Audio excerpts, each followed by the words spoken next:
All right, good evening and welcome to the Southbridge Town Council meeting on Monday, May 10th, 2021. Calling the meeting to order at 7:32. Yeah, no problem. This meeting is being held in council chambers by the Town Council and remote participation by the public. Calling this meeting to order pursuant to Governor Baker's March 12th, 2020 order suspending certain provisions of the open meeting law. General Law, Chapter 38, Section 18, the Governor's March 15, 2020 order imposing strict limitations on the number of people that may gather in one place. This meeting of the Town Council is being conducted via hybrid remote participation only. No in-person attendance of members of the public will be permitted in the council chambers, and every effort will be made to ensure that the public can adequately access the proceedings as provided for in the order. A reminder that persons who would like to view this meeting while in progress may do so by watching Southbridge Cable Access, Channel 192, or by the remote information noted below. We will post a record of this meeting on the town's website at www.ci.southbridge.ma.us as soon as we are able to. A roll call vote is required for all votes taken under this order. Please rise for the Pledge of Allegiance. Pledge allegiance to the flag of the United States of America and to the republic for which it stands, one nation, under God, indivisible, with liberty and justice for all. Roll call, Madam Secretary. Counselor Adams. Present. Counselor Catrona. Present. Counselor Daniel. Present. Counselor Dow. He's the remote. Counselor Jovan. Present. Counselor Lazo. Present. Counselor Marchetti. Present. Counselor Ryan.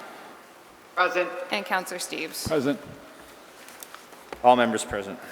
2 members are being remote participation. Consider and accept the Town Council meeting minutes of Monday, April 26, 2021. Is there a motion? Second. Any errors, corrections, or omissions?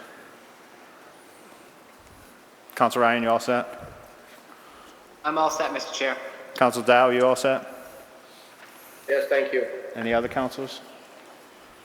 Seeing none, roll call. Counselor Adams. Yes. Counselor Catrona. Yes. Counselor Daniel. Yes. Counselor Dow. Yes. Counselor Jovan. Yes. Counselor Lazo. Yes. Counselor Marchetti. Yes. Counselor Ryan. Yes. And Counselor Steves. Yes. Subcommittee reports, General Government, Councilor Steves. The last meeting we had was for capital budget, extensive discussion on a variety of different issues. Your best bet would be to take a watch, if you're interested, watch it on the cable channel because it should be up there by now. I do not have a meeting scheduled. Thank you. Department of Public Works, Council Marchetti. Thank you, Mr. Chairman. We had a DPW meeting on May 4th, 2021, council chambers and remote. In attendance were myself, Councilor Dow and Steves, Citizen Member Sherry Bemis, and Citizen Member Steve Lazo. Also in attendance were Town Manager McCall, DPW Director Blakely, Vice Chairman Daniel, Scott Lazo, Councilor Scott Lazo, Joe Catrona, and Dave Adams was on remote. Also in attendance was Greg Russell of VHB, and he was on remote. We are discussing all the agenda items tonight that were at that meeting, 17 through 28.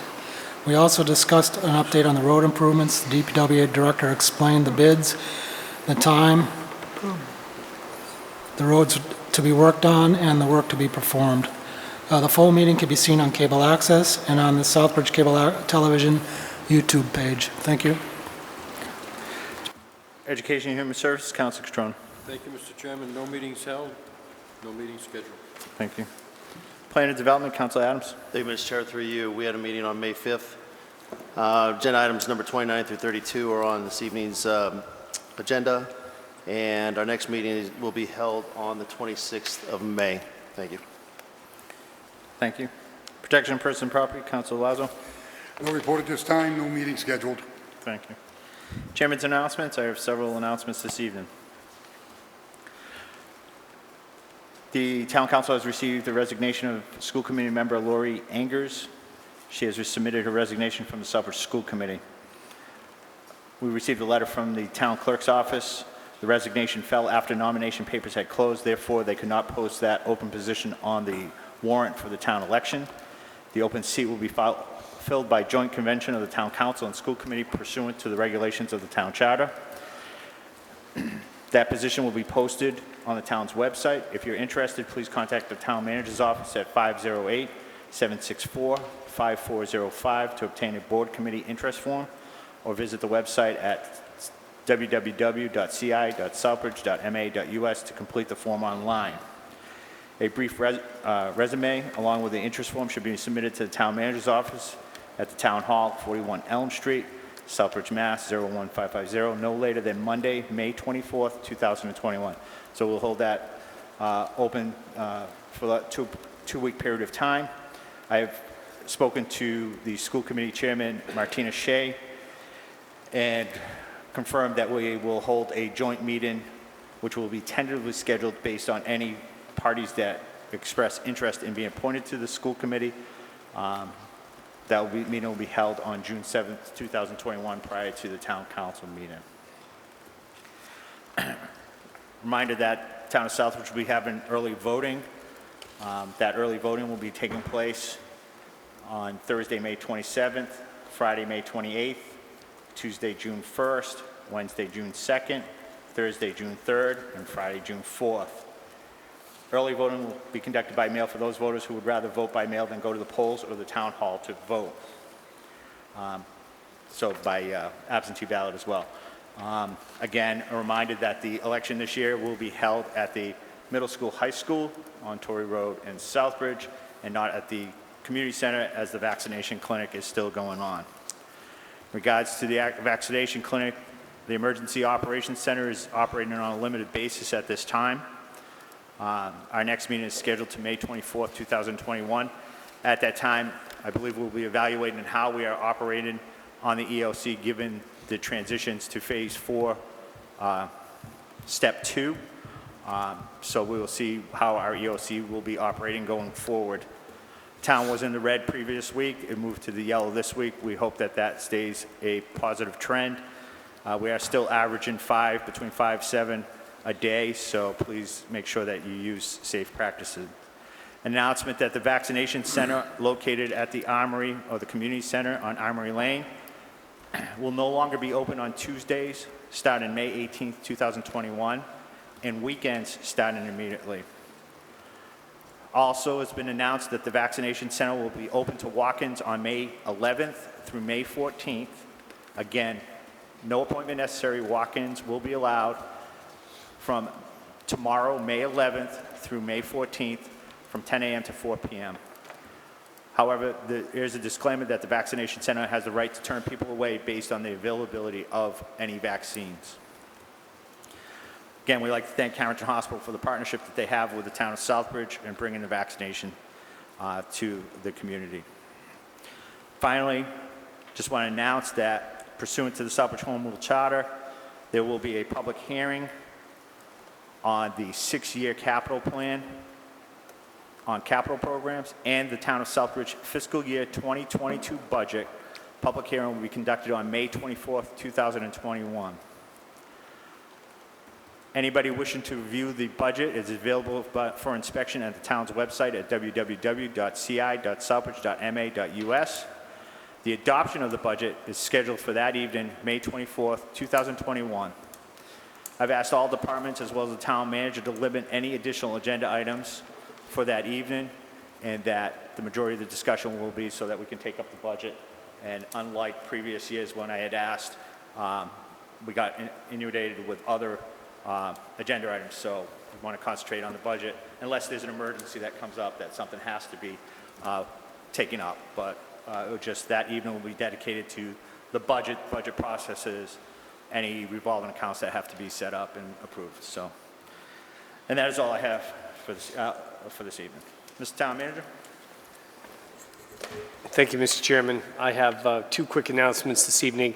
The town clerk has asked me to pass along that May 19th is the last day to register to vote for the annual town election, which will be held on June 8th. And secondly, I did receive a letter of resignation from Larry Spinelli, who's been a member of the planning board for quite some time. I want to thank Mr. Spinelli for his service and ask anyone who's interested in serving if they would please send a letter of intent as well as a resume to my office for consideration. Thank you, Mr. Chairman. Thank you, Mr. Manager. We do have a presentation this evening. I'd like to welcome the Veterans Council of Southbridge on a Veterans Monuments Initiative. I'll turn it over to Mr. David Adams. Thank you, Mr. Chair. They're speaking to Mike there, Count. Sorry about that. Thank you. Thank you, Mr. Chair, council members, town manager, and the residents of Southbridge. Tonight also I have our landscape architect for the Veterans Council, Joseph Cohen, who has done a lot of this work for us. Like I said before, I can't draw really well, and I think he did it all for me. Before I start, I do want to thank the town council in the past. You helped us move forward with the Purple Heart community, which we have 4 signs throughout the town. I also want to thank you for your consistent support as we did solar lights at the Rotary, the town Rotary, the Honor Roll, and the World War I monument. So I want to thank you. But those are small initiatives. Tonight I have a much bigger initiative as the president of the Veterans Council. Let me get in here and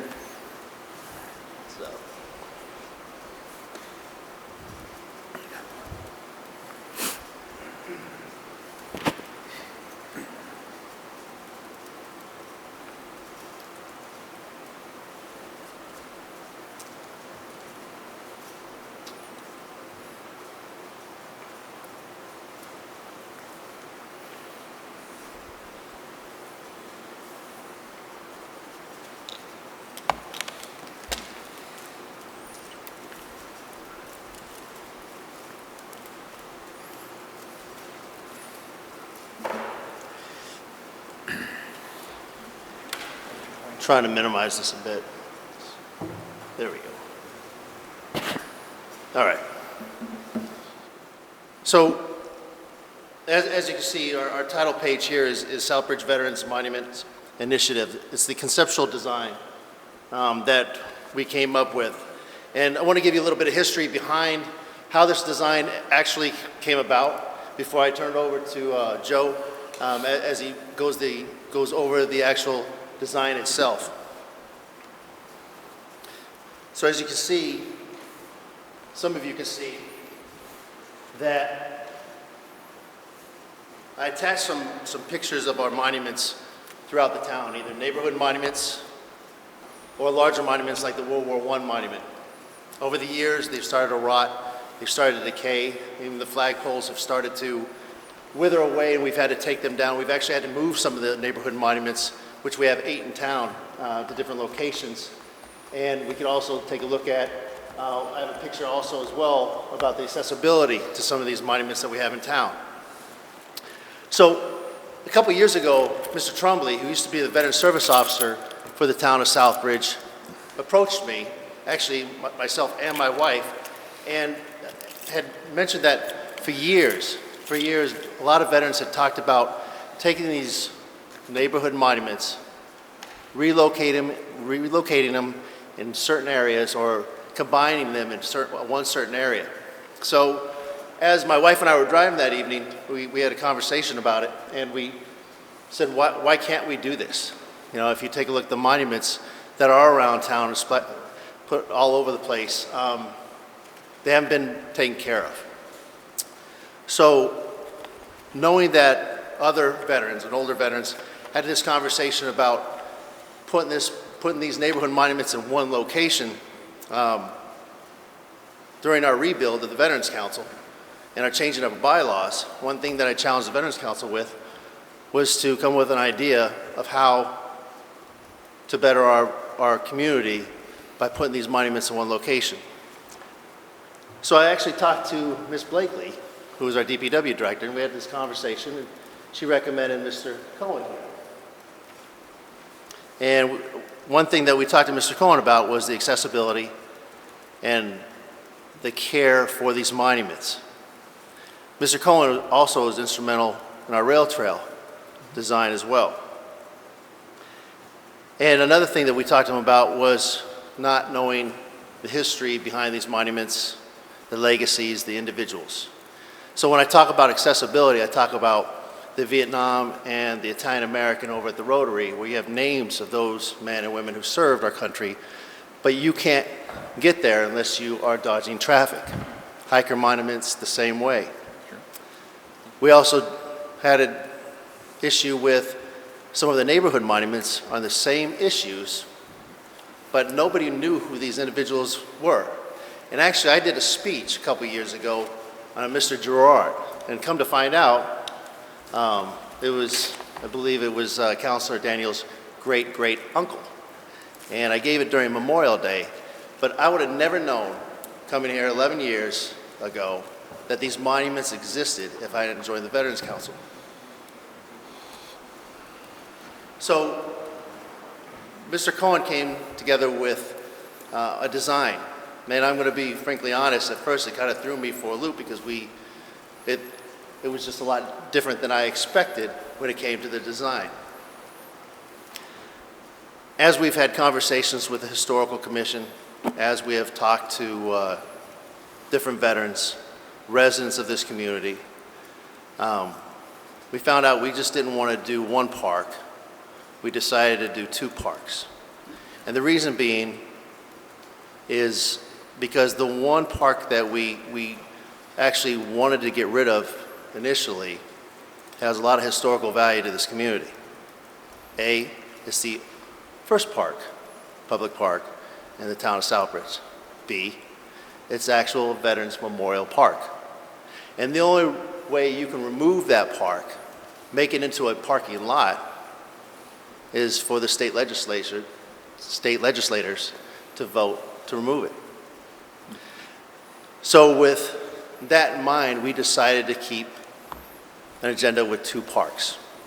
The first park being right across the street from the town hall, which is called the World War Memorial Park. Not the World War I, because when it was dedicated, there hadn't been a second war yet. Nobody would know that, because there is no sign up there. It's just a World War I monument.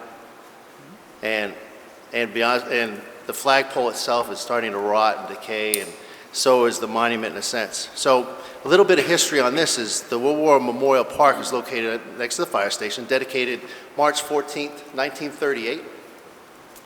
It was the first public park in Southbridge, as I stated before, and it was paid by World War County bonus money. If anybody knows their history, there was bonus money that was given to the soldiers, the towns, and also the counties. Well, they used some of that money to pay for it. Also, they utilized town funds at that time. And overall, it was a $30,000 project. About $12,000 for the monument, about $18,000, I believe, for the purchase of the park itself, or the property. So the intent behind the Veterans Council for this park itself is to rededicate it. And Mr. Cohen's going to go over that in a second.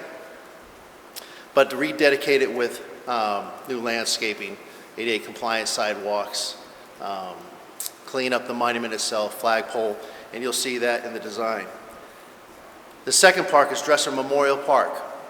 Now, that is where the cannon's at, that's where the auxiliary monument is at, the World War II, Vietnam, Korean War monument, also the Honor Roll monument. And Mr. Cohen will go over that as well, but a little history on the Dresser Memorial Park is located on Main Street across from Oak Ridge Cemetery. It was deeded to the town in 1950. Actually, there's 2 lots there.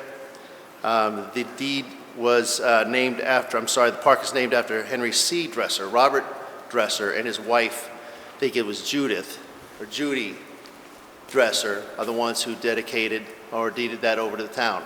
I believe the town for those 2 lots paid $20, or the town paid $20 for those 2 lots.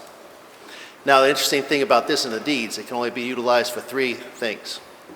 A park, which it is now, an auditorium, or a town hall. If you were to ever put a town hall there, or an auditorium, you'd have to call it Dresser Hall.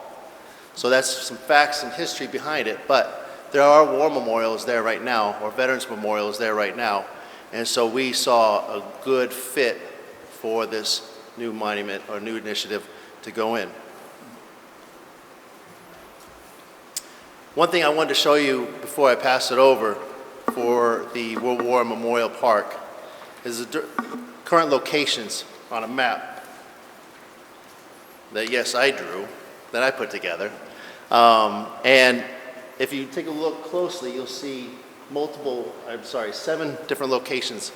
They're with black dots, and those have, next to the black dots have the names of those World War I monuments. Those Those 8 individuals are the ones that died in combat in the Argonne Forest in France between 1917 and 1918. Another thing is, the reason why I showed you this on the map is because how far spread out they are. If you ask a lot of residents, especially the younger crowd, they have no idea where these monuments are located and what they're for, nor the history. Another thing, on the map itself, you'll see a yellow outline. So what I did there was, because there was a question, we had an individual who used to be part of the historical commission who said, I don't want anything done. I don't want any of the monuments moved. You're disrespecting the veterans. And the parade route goes through all these. First of all, I'm a veteran. My intent is never to disrespect veterans. All the Veterans Council are veterans. Their intent is never to disrespect veterans. And if anything, we're trying to better it. Second thing is, if you take a look at that yellow line, there is only one neighborhood monument that we ever pass, and that's the Fontaine Monument over there by the Center of Hope. So I'm going to turn it over real quick to Mr. Cohen to go over this memorial park, or the World War Memorial Park outline.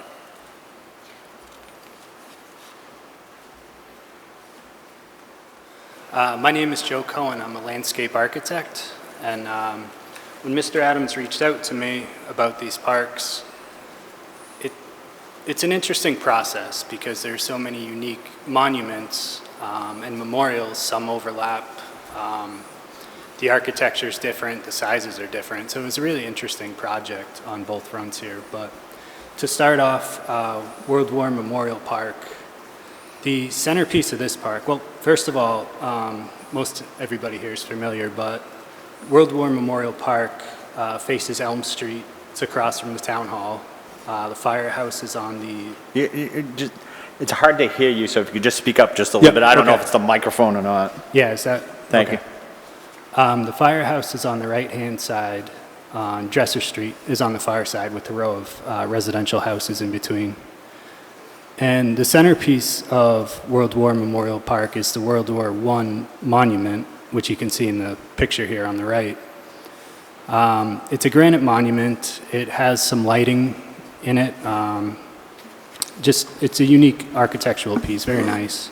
So in this area, our concept wasn't to change too much. It was basically just to update the walkways to be ADA compliant. There's some existing picnic tables, square picnic tables with built-in seats that have fallen into disrepair that would need to be updated, again, for ADA compliance. There's some park benches, similar situation there. So the approach here was more minimalistic. Basically, let's clean up the monument, the World War I monument, kind of address the ADA issues, fix the pathways, and we saw a lot of traffic, pedestrian traffic between the municipal parking lot and Elm Street. So to address that by putting in an actual walkway, I think would be important and something we wanted to show in the concept. We also looked at using the Gold Star plaques along the circular path to kind of showcase those and kind of create a walkway where somebody could stop and, take note of the 8 plaques.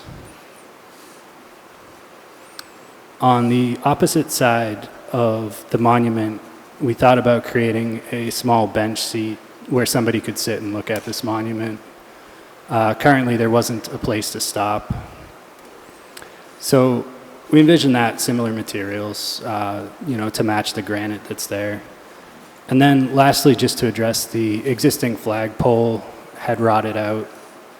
So the intent there is to replace that, and while we're replacing that, kind of move it over so it's more in line with the axis of the park through the existing World War I monument. So again, it was, kind of more addressing maintenance and accessibility issues in this park. So a pretty minimalistic approach.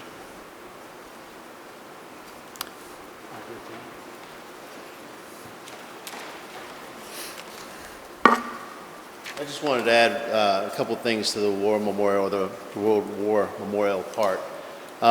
When Joe talks about the Gold Star Mother plaques, we're talking about the neighborhood monuments, because those are the individuals, those 8 individuals that have passed in combat. Another thing is, just recently we had to move another World War I monument, or neighborhood monument, to Oak Ridge Cemetery because of the rot and decay of the park. I believe it was on Crane and River Street. So to go on further here, the next park is Dresser Memorial Park. And again, I want to just go over the same thing.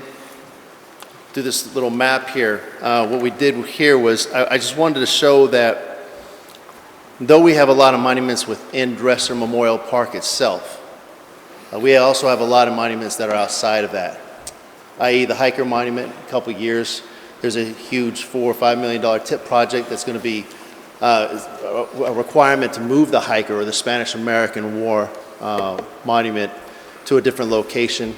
The Trustees, Soldiers, Sailors, Marines, and Airmen's Memorials Board has voted unanimously to have that moved over to Dresser Memorial Park, and Mass DOT at the last public hearing has been informed and has received a letter for them from the Trustees Board. Another thing is, over at the Community Center, or the old Armory, there's a Franco-American, about 4 or 5, almost 700-pound bronze plaque, all in French, that commemorates those Franco-Americans that served in World War I that would go to Dresser Memorial Park. We also have 2 VFW monuments that are currently housed at the DPW that were gifted from Councilor Dow, or Joe Dow, a few years ago when he bought the old VFW. He gifted it to the town. We placed it over the DPW, and so those are sitting there on top of pallets, waiting for a new home. We also have the Italian American and Vietnam. One thing I mentioned earlier in the presentation was the fact that we have these beautiful monuments, and at the time there was a reason they put them there, and by all means, we don't intend to disrespect any monument that was dedicated in the past, but if you drive by them, you can't see who served.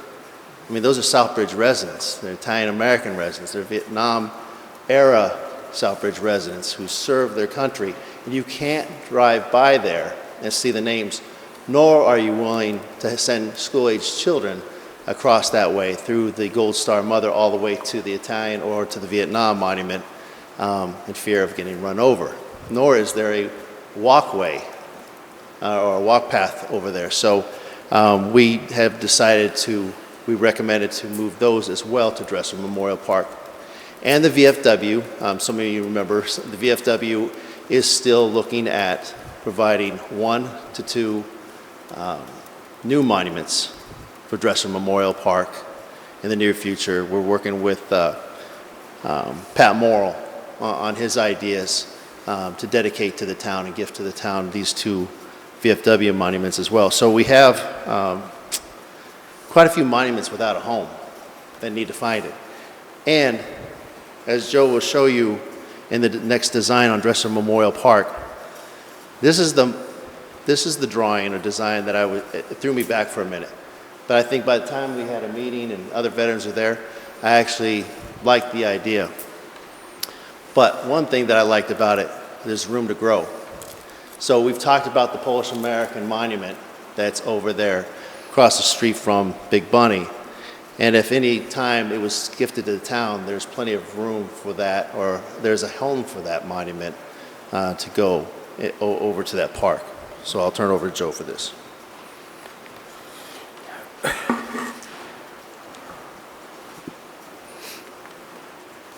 Dresser Park, as it stands now, has the World War II Memorial to Vietnam. Excuse me.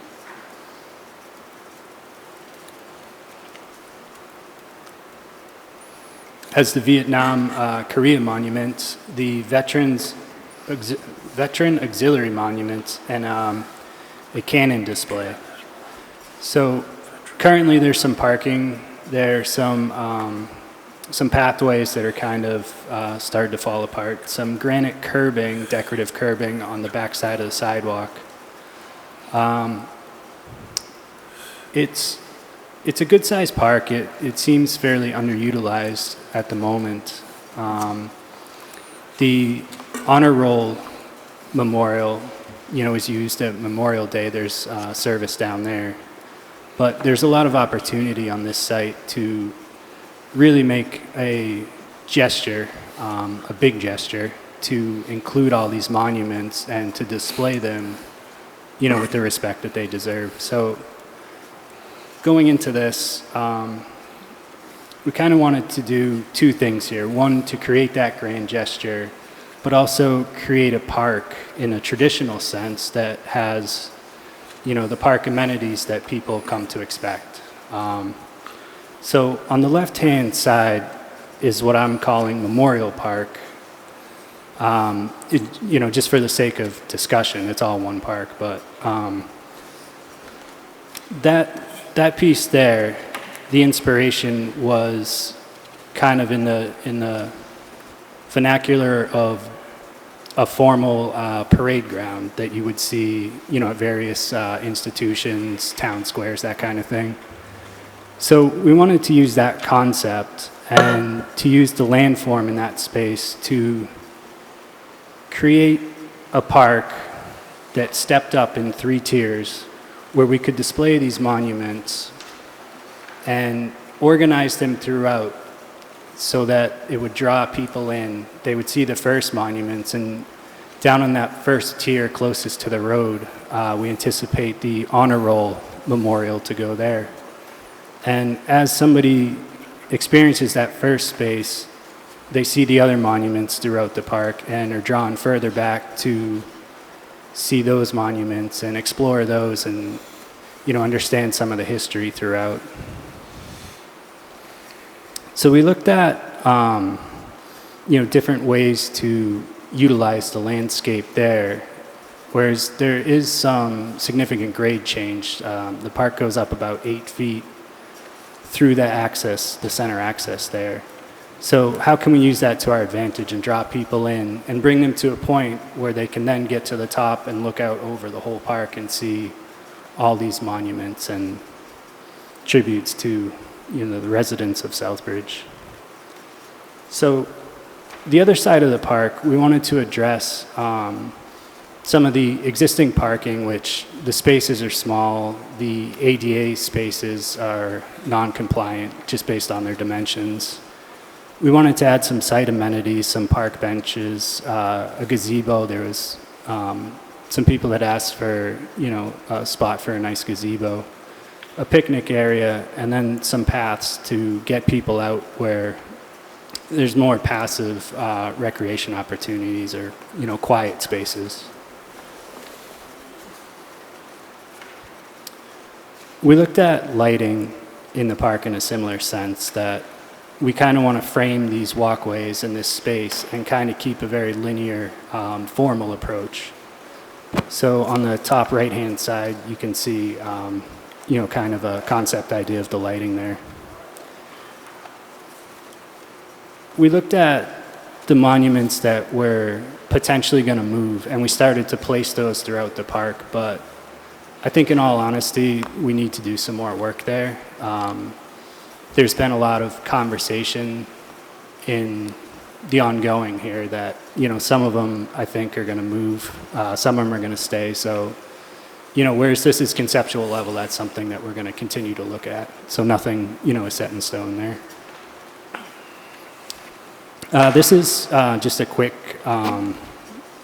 video here I want to play that just kind of a walk around, a 3D rendering of the Memorial Park space here.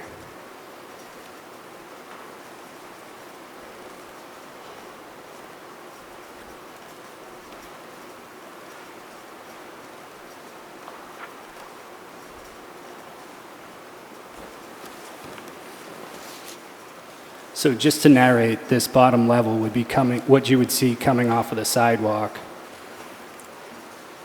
the paving pattern, and where those people are standing would be the honor roll plaques.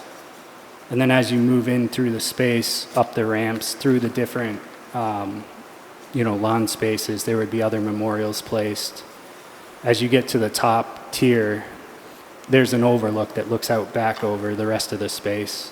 Some park benches, some new tree plantings.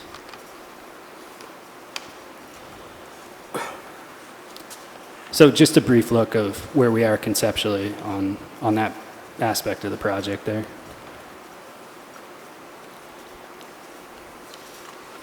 Excuse me. So I'll give it back to Councilor Adams. Before I forget, I do want to thank Joe for all of his hard work dealing with a bunch of individuals that have no idea how to put something like this together. He's done a remarkable job and has educated us quite a bit on this process. I do want to mention that throughout both parks, some of the ideas that we came up with was cameras, obviously lighting, QR readers, actual historical areas where they're able to read it if they don't have a phone. Obviously, you saw the parking lot expand for school buses. So there's been quite a bit of thought process behind it. Also looking at putting street signs on the Memorial Park itself. We do have the living monument over there for the 7 servant boys that served.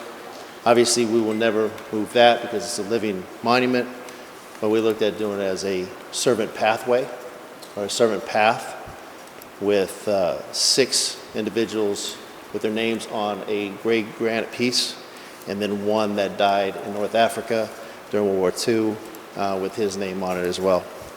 And I've been in contact with the servant family.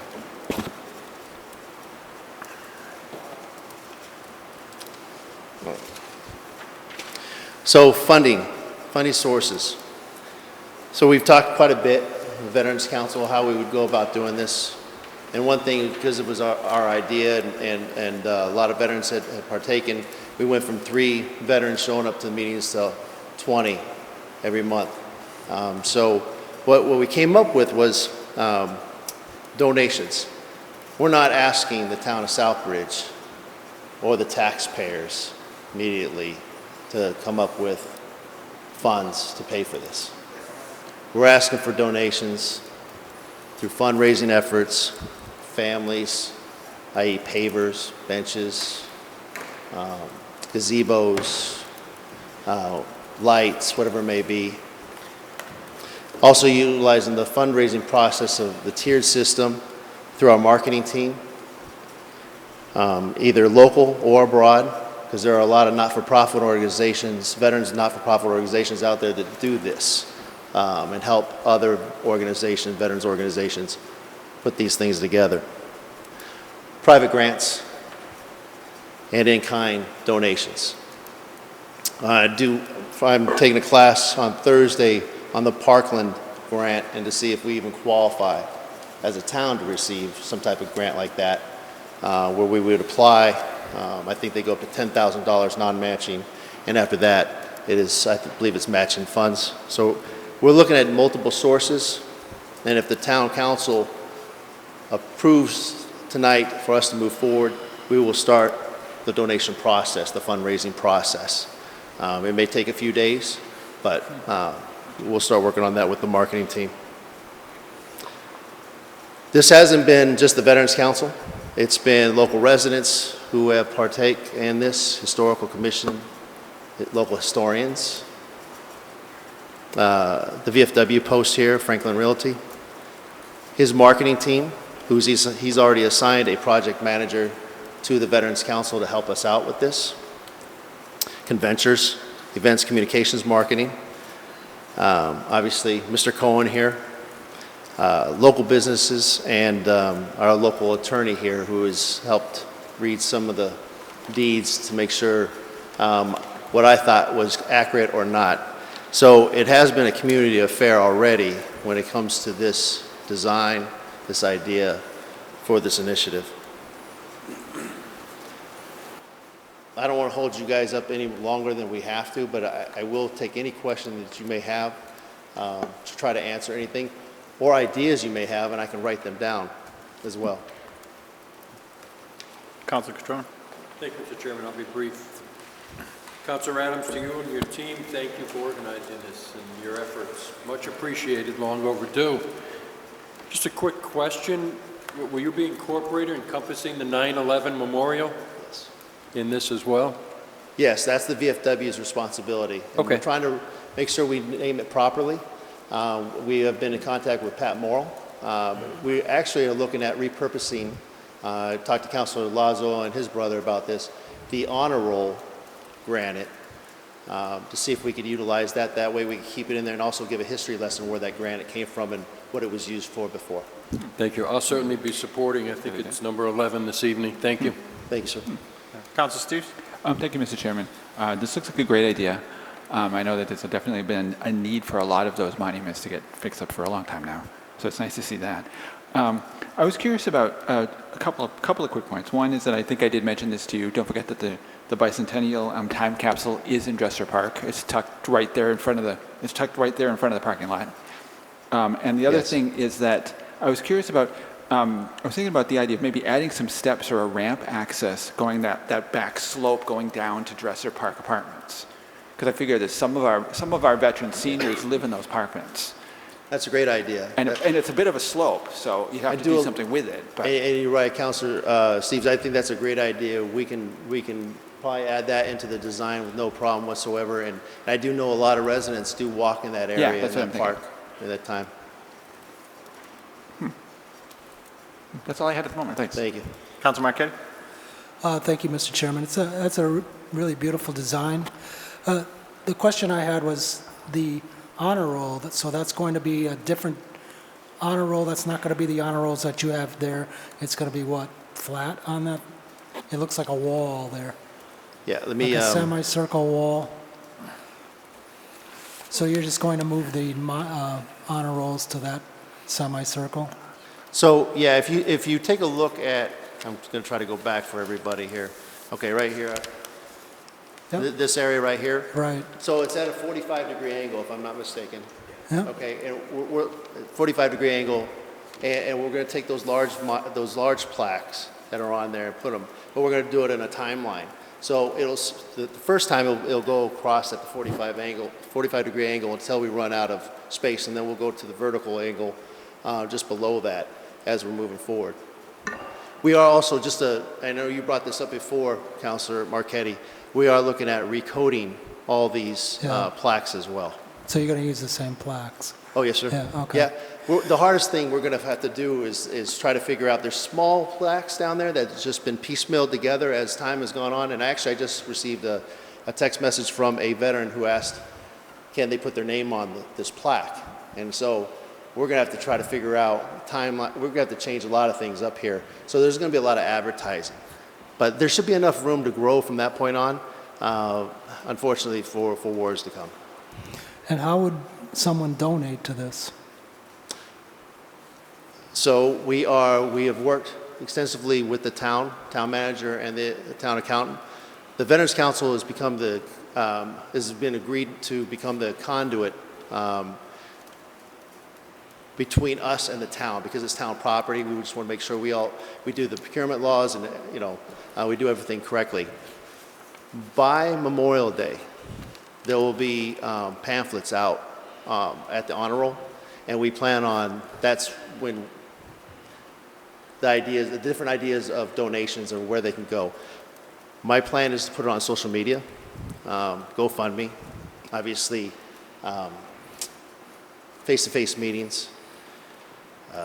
I do know there's the tier system, so there's going to be so many ways to donate, and especially like your wife, I believe it's her father. Her father, yeah.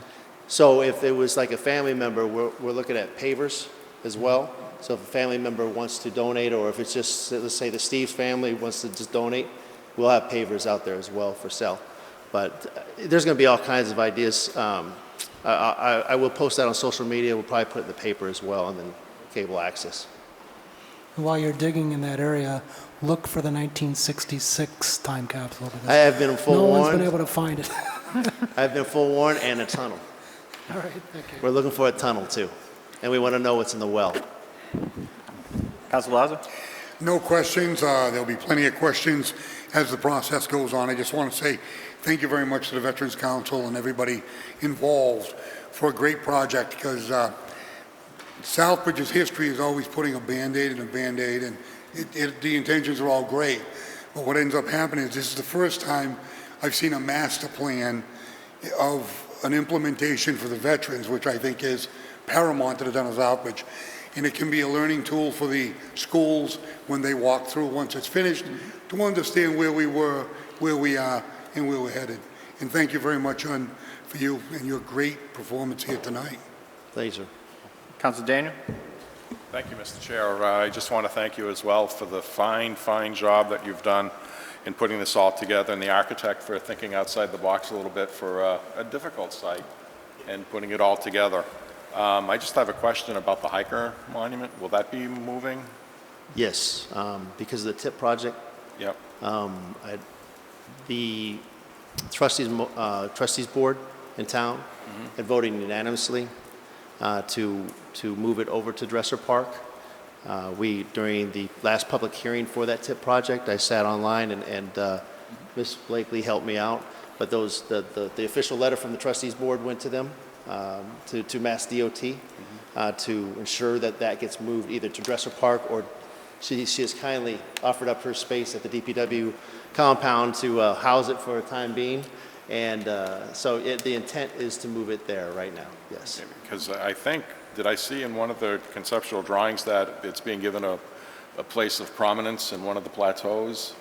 Did I see that? Yeah. I think that's a great idea to not isolate, but to highlight that wonderful monument in the park, in one of the parts of that Dresser Park.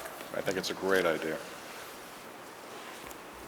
Yeah, it's a really beautiful, piece of art is what it is. So it really should be in a prominent location where everyone can see it for what it is.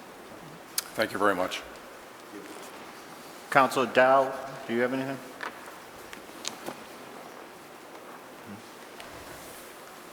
Councilor Ryan?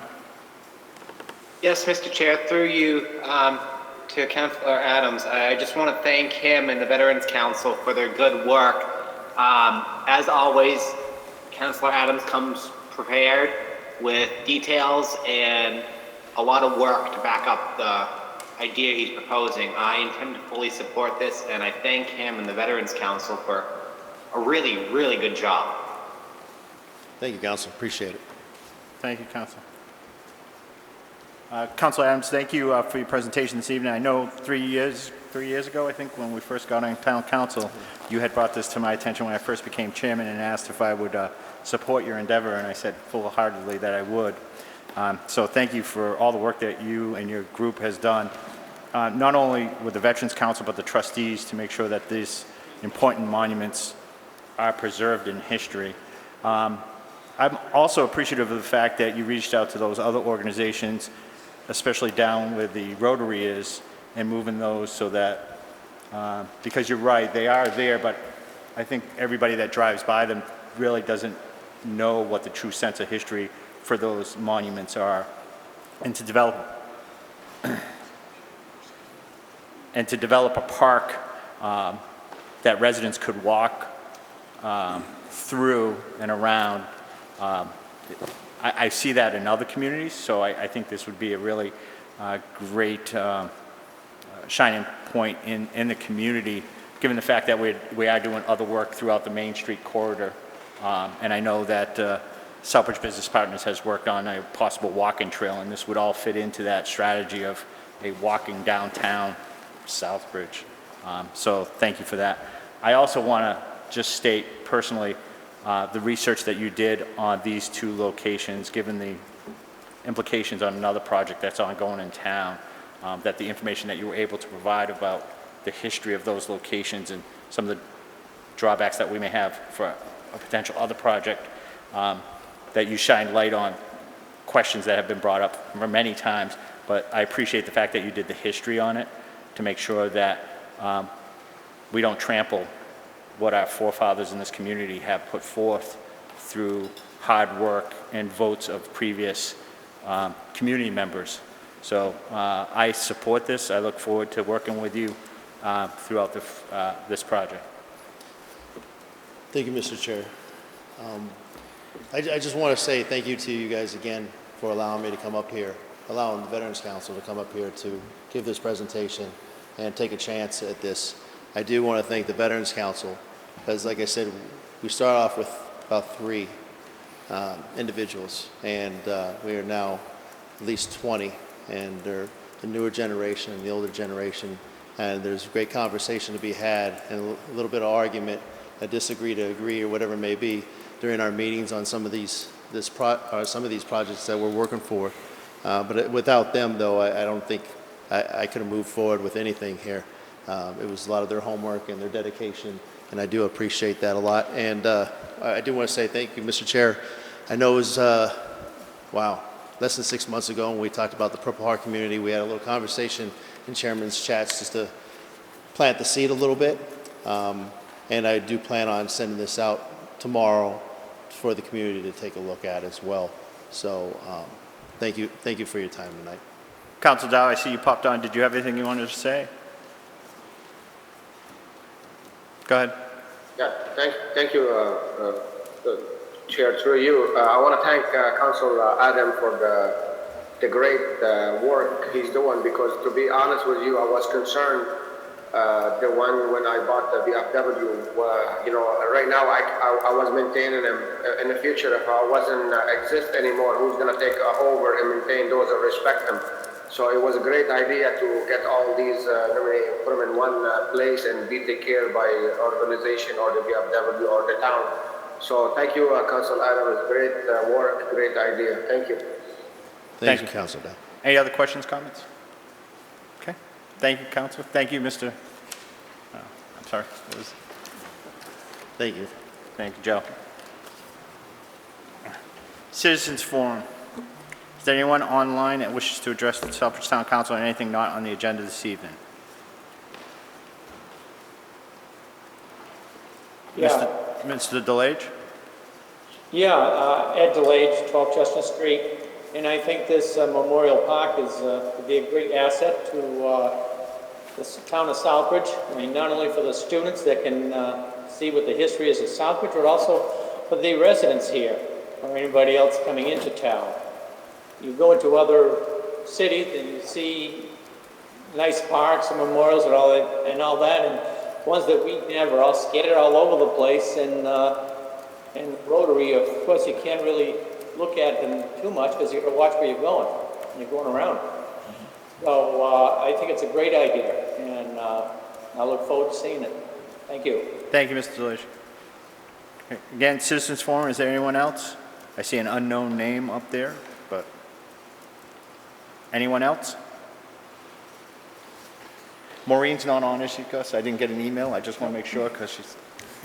want to make sure I recognize her. Nope, she said she didn't want it. You can let her know I asked, please. Okay. All right, seeing none. Moving on to agenda item 9.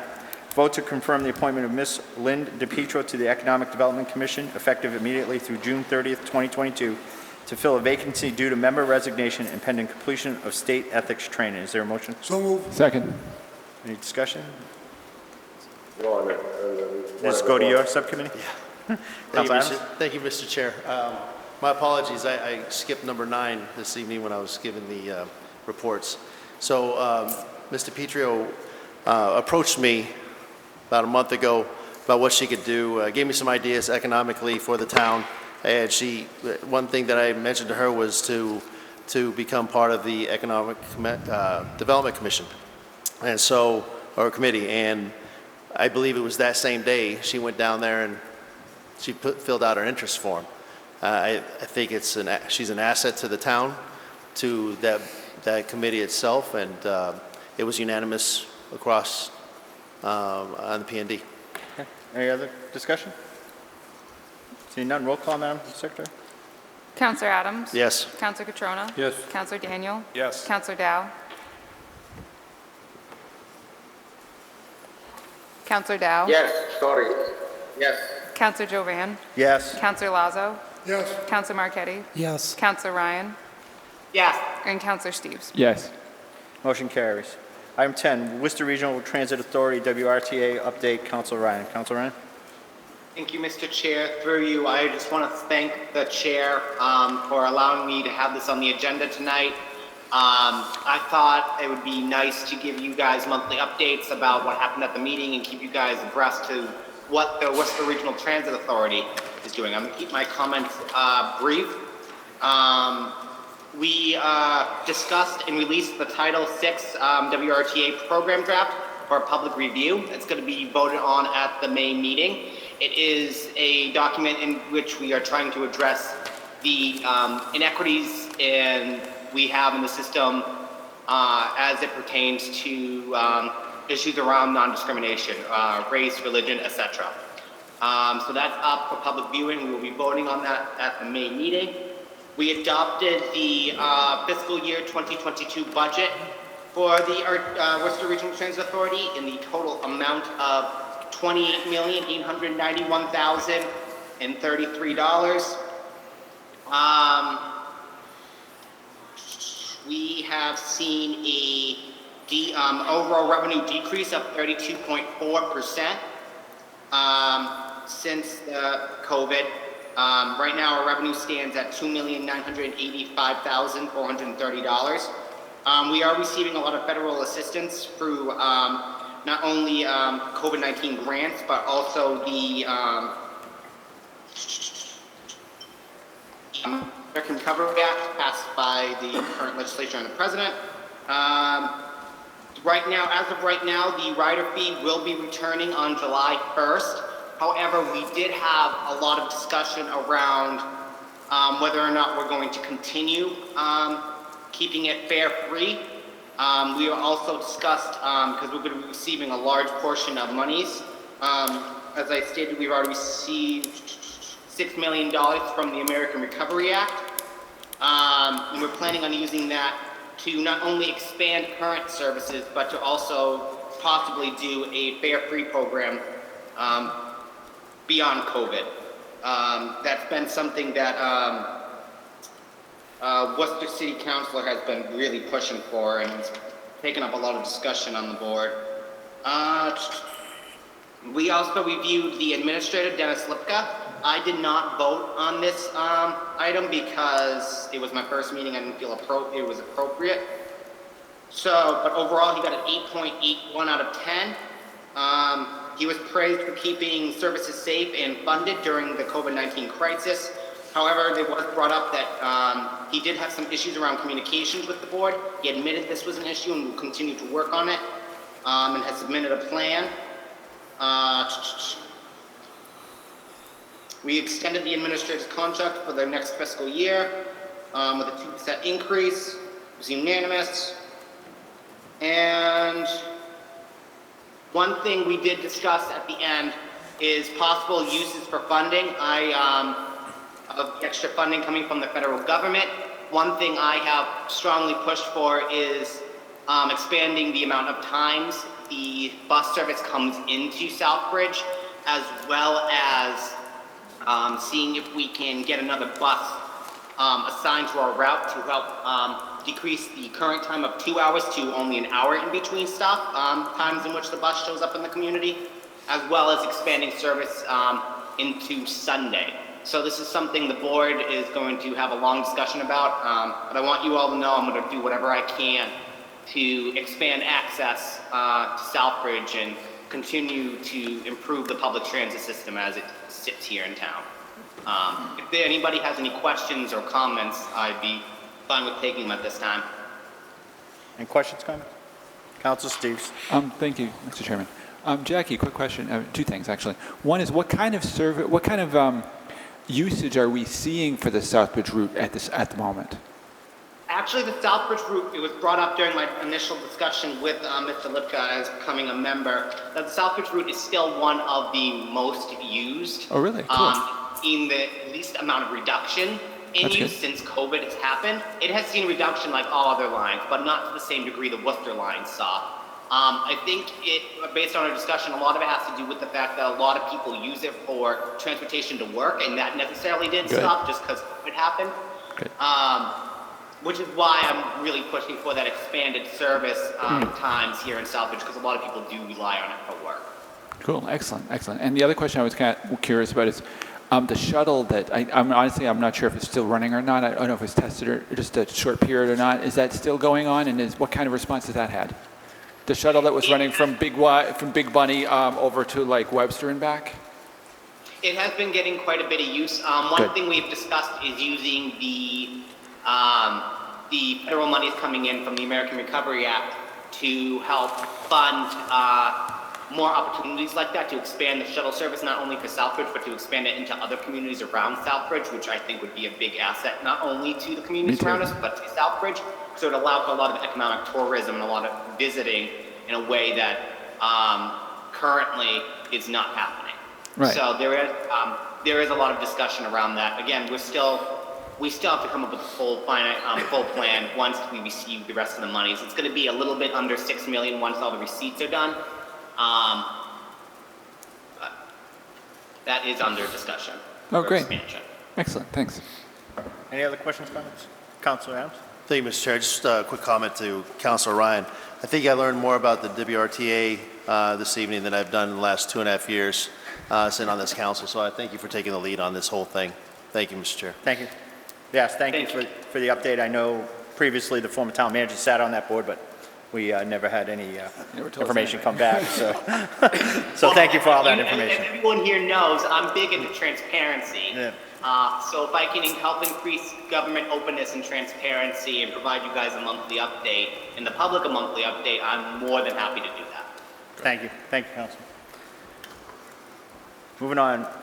Agenda item 11, vote to authorize the Veterans Council of Southbridge working in concert with the trustees, soldiers, sailor, marines, and airmen memorials board to proceed with the Southbridge Veterans Monuments Initiative and report to the town council every 6 months on the progress of such initiative. So moved. Second.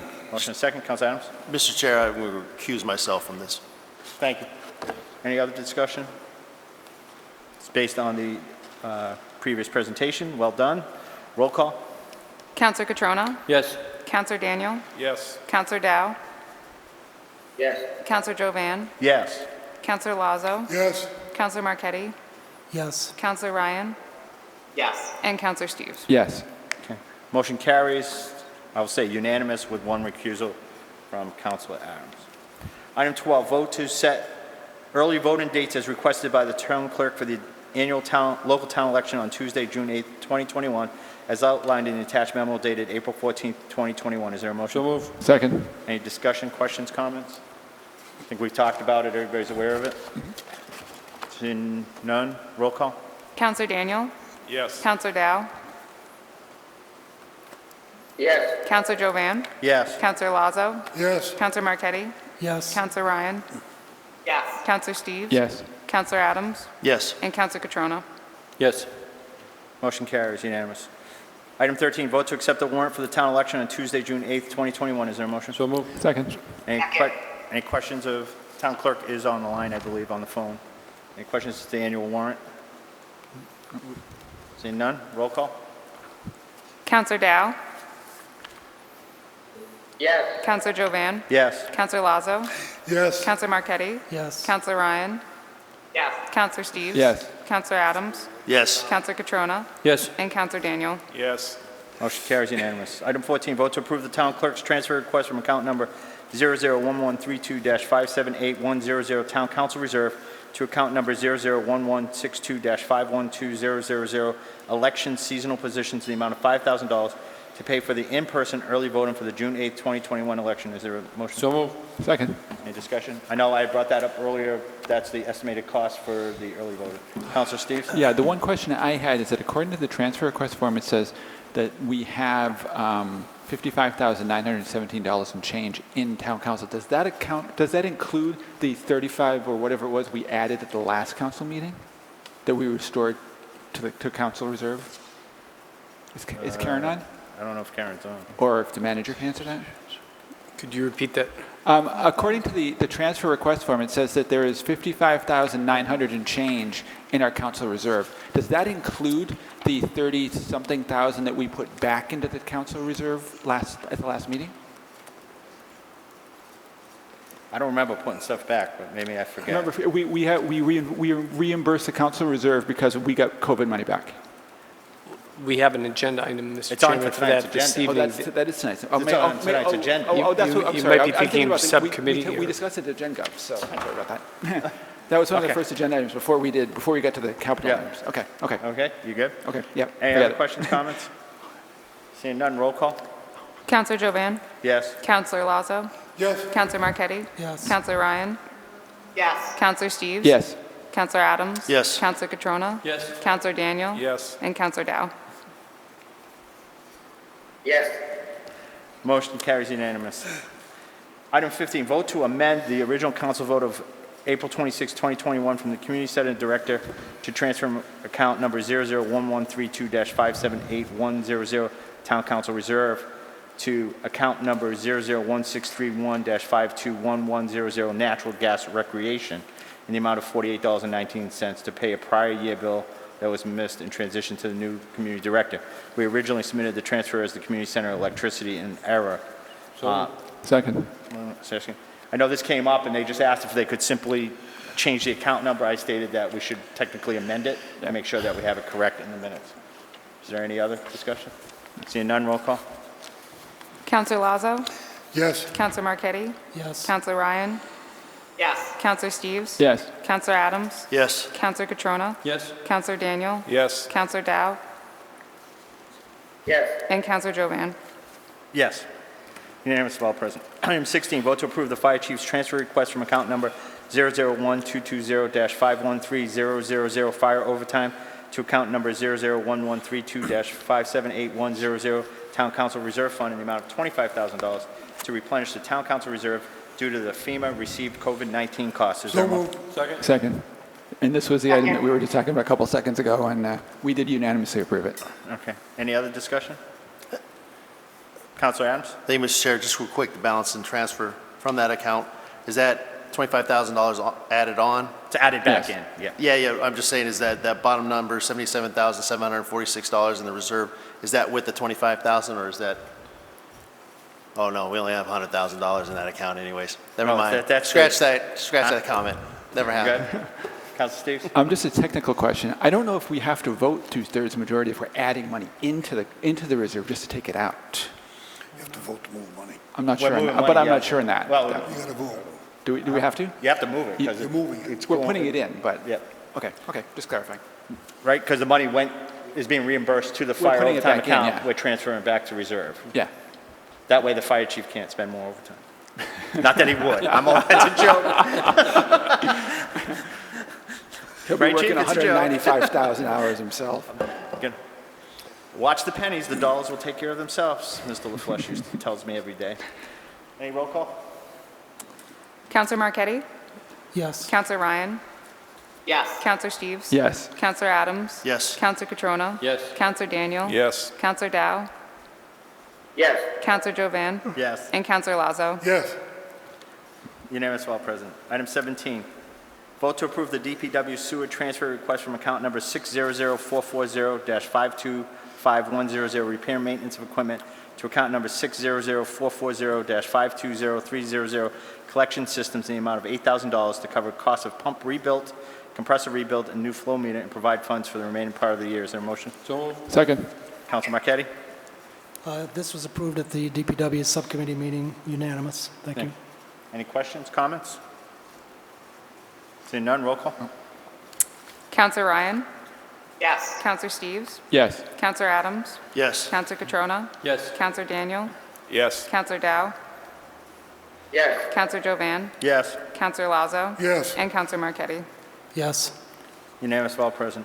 Item 18, vote to approve the DPW sewer transfer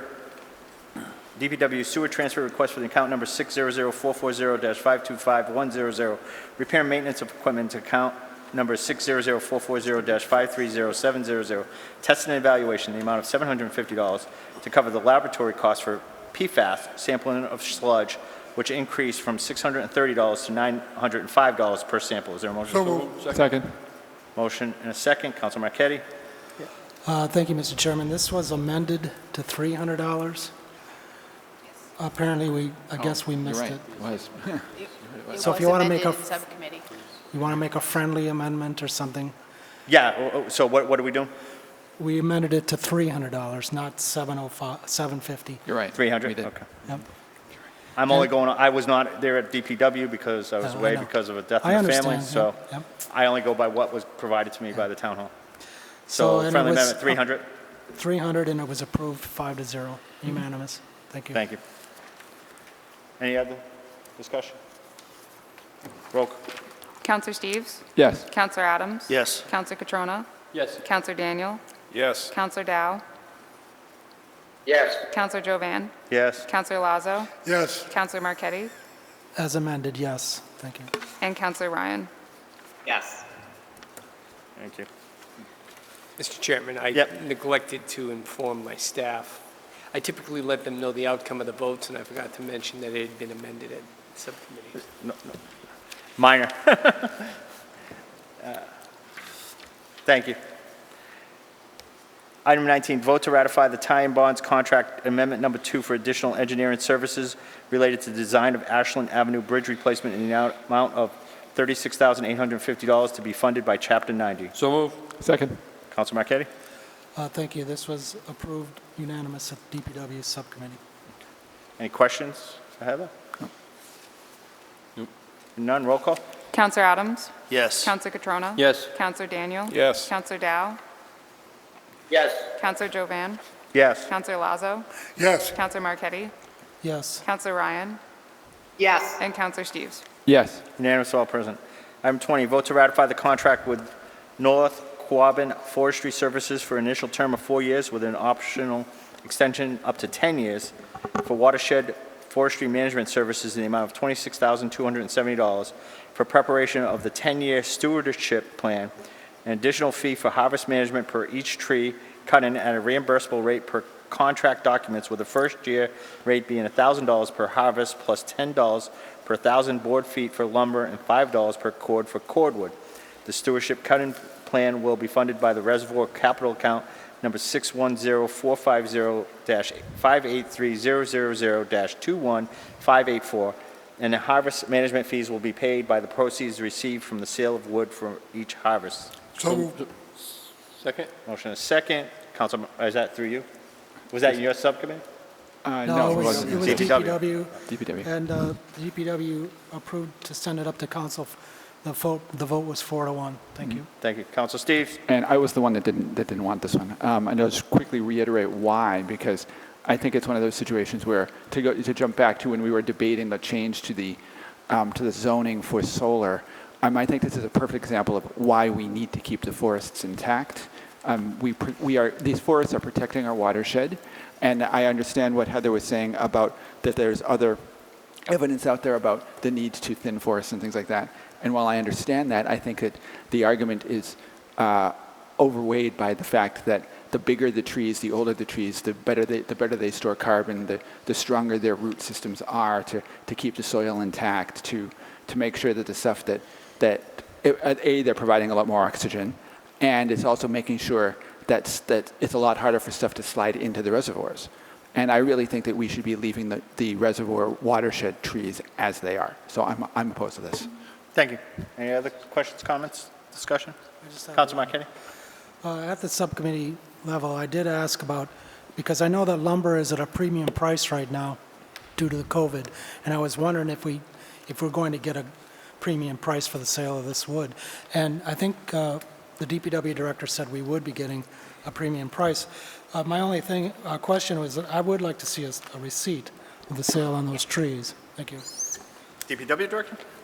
I will just give a little brief history. In the past, we have done these type of cutting plans in the watershed, and just to address some of the concerns from a conservation standpoint, any plan that is put together also has to be approved at conservation. They have a chance to comment in the process that was going through it, and the forester himself will come out and explain that to conservation when the plan gets put together. foresters are very mindful of the forest. They're the biggest advocate of any forest around. If you talk to a highly qualified forester, this is not going to be a clear cut. This is not what's intended whatsoever at all. It's to manage the health of our forest and our watershed, and to help with the health of our forest. Any of the projects that we do for cutting, we will have receipts. It's a bidding process, just like we do a bidding process for anything else, except for it's a bid that the forester helps us put together, and the companies actually come in and tell us how much they're going to pay us for that lumber. So we will have all those receipts just like we would have any other contract. Thank you. Any other discussion? Seeing none, roll call. Counselor Catrona? Yes. Counselor Daniel? Yes. Counselor Dow? Yes. Counselor Jovan? Yes. Counselor Lazo? Yes. Counselor Marquetti? Yes. Counselor Ryan? Yes. Counselor Steves? No. And Counselor Adams? Yes. Motion carries with Counselor Steves opposed. Item 21, vote to ratify change order number 1, from J.H. Lynch and Sons Incorporated for the emergency repair of the broken water main at Main and Central Streets for the amount of $24,342.18. This change order will be funded by the Water System Capital Account number 610-450-583-000-21580. Is there a So motion? moved. Second. Counsel Marquetti. Thank you, Mr. Chairman. This was voted 5-0 at subcommittee. Thank you. Thank you. Any questions, comments? Seeing none, roll call. Counselor Daniel? Yes. Counselor Dow? Yes. Counselor Jovan? Yes. Counselor Lazo? Yes. Counselor Marquetti? Yes. Counselor Ryan? Yes. Counselor Steves? Yes. Counselor Adams? Yes. And Counselor Catrona? Yes. Motion carries. Item 22, vote to approve the DPW water transfer from account number 610-450-583-000-21581 water equipment capital to account number 610-450-583-000-21580 water system capital in the amount of $24,342.18 to cover the cost of the emergency repair of the broken water line at Main and Central Street. So moved. Second. Councilor Marquetti? Thank you, Mr. Chairman. And this one is to pay for the previous agenda item. I just would like to add that this was covered at the DPW meeting and for the residents. This was for a broken water main that they found underneath the ground. So, it was voted 5-0. Thank you. Thank you. Any questions, comments? Seeing none, roll call. Counselor Dow? Yes. Counselor Jovan? Yes. Counselor Lazo? Yes. Counselor Marquetti? Yes. Counselor Ryan? Yes. Counselor Steves? Yes. Counselor Adams? Yes. Counselor Catrona? Yes. And Counselor Daniel? Yes. Item 23, vote to ratify change order number 2 from J.H. Lynch and Sons Incorporated for the installation of 4 insertion valves to allow the new system to be connected to the old system and to minimize the required water system shutdown area and time at cost of $75,387.16. This change order will be funded by project number 64890 Main Street Valve Replacement and Improvements. Is there a motion? So moved. Second. So we have a motion and a second, and I'm going to assume that the next item will be to approve it, right? Right. So if you So want to this- address both items at the same No, time? that's fine. This one was voted 5-0, as was the next one, and this is for adding valves to the downtown underground pipe system. Thank you. Thank you. Questions, comments? Seeing none, roll call. Counselor Jovan? Yes. Counselor Lazo? Yes. Counselor Marquetti? Yes. Counselor Ryan? Yes. Counselor Steves? Yes. Counselor Adams? Yes. Counselor Catrona? Yes. Counselor Daniel? Yes. And Counselor Dow? Yes. Motion carries. Item 24, vote to approve the DPW water transfer request from account number 610-450-583-000-91250 water capital reserve to project number 64890 Main Street valve replacement improvements in the amount of $75,387.16 to cover the cost of change order number 2. So moved. Second. Any discussion, questions? Seeing none, roll call. Counselor Lazo? Yes. Counselor Marquetti? Yes. Counselor Ryan? Yes. Counselor Steves? Yes. Counselor Adams? Yes. Counselor Catrona? Yes. Counselor Daniel? Yes. Counselor Dow? Yes. And Counselor Jovan? Yes. Excuse me. Item 25, vote to approve the DPW water transfer request from project number 63720, fiscal year 16 reservoir flashboards replacement with $87,886.03 in remaining funds. And project number 63680, replace check valves Mass Ave in the amount of $75,000 in remaining funds. To project number 64890, Main Street valve replacement improvements in the amount of $162,886.03 to cover the cost for additional items and quantities above the original contract. So moved. Second. I assume the next three go all hand with that? Is that correct, Councilman? Thank you, Mr. Chairman. Yeah, this is to fund, this is a little out of sequence because this is to fund the next three agenda items, and this was voted 5-0. Thank you. Okay. Any questions, comments? Seeing none, roll call. Counselor Marquetti? Yes. Counselor Ryan? Yes. Counselor Steves? Yes. Counselor Adams? Yes. Counselor Catrona? Yes. Counselor Daniel? Yes. Counselor Dow? Yes. Counselor Jovan? Yes. And Counselor Lazo? Yes. Motion carries. Unanimous. 26, vote to ratify change order number 3 from J.H. Lynch & Sons Incorporated for the cost of additional work items required to address unforeseen underground field conditions in the amount of $30,275.34. This change order will be funded by project number 64890, Main Street valve replacement and improvements. So moved. Second? Any questions, comments? Seeing none, roll call. Counselor Ryan? Yes. Counselor Steves? Yes. Counselor Adams? Yes. Counselor Catrona? Yes. Counselor Daniel? Yes. Counselor Dow? Yes. Counselor Jovan? Yes. Counselor Lazo? Yes. And Counselor Marquetti? Yes. Item 27, vote to ratify change order number 4 from J.H. Lynch & Sons Incorporated for the known increases in contract quantities and included one deduct for removal of the 6-inch water main for an increase of $24,194.24. This change order will be funded by project number 64890, Main Street valve replacement and improvements. So moved. Second? Discussion? Seeing none, roll call. Oh, Council Adams? Thank you, Mr. Chair. Just wanted to, I lost internet connection the other night when the DPW meeting was going, and I got to the last few agenda items the other day through YouTube, and I appreciate people owning up to the issues that at hand and just calling out what it was. And mistakes do happen, and nobody's asking to be perfect here, and I just appreciate the honesty, and then we can move on from there and move forward. Thank you. Okay, roll call. Counselor Steves? Yes. Counselor Adams? Yes. Counselor Catrona? Excuse me, I'm just rereading. Counselor Daniel? Yes. Counselor Dow? Yes. Counselor Jovan? Yes. Counselor Lazo? Yes. Counselor Marquetti? Yes. And Counselor Ryan? Yes. I was a yes also. Okay, thanks. Council Catrona is a yes. Yes. I had to reread it. Okay. Item 28, vote to ratify change order number 5 from J.H. Lynch & Sons Incorporated for water service lateral costs for 2-inch service and 1.5-inch services not included in the original contract, and additional 1-inch service over the contract quantities with a deduct for 8 1-inch services not being installed at a cost of $108,726.75. This change order will be funded by project number 64890, Main Street valve replacement and So improvement. moved. Second? Discussion, Council Marquetti? Thank you, Mr. Chairman. This one was voted 3-2 to send to the council. This was the one that the engineer for VHB admitted that it was a mistake. So when I voted against it because I feel that they should take some responsibility for this one.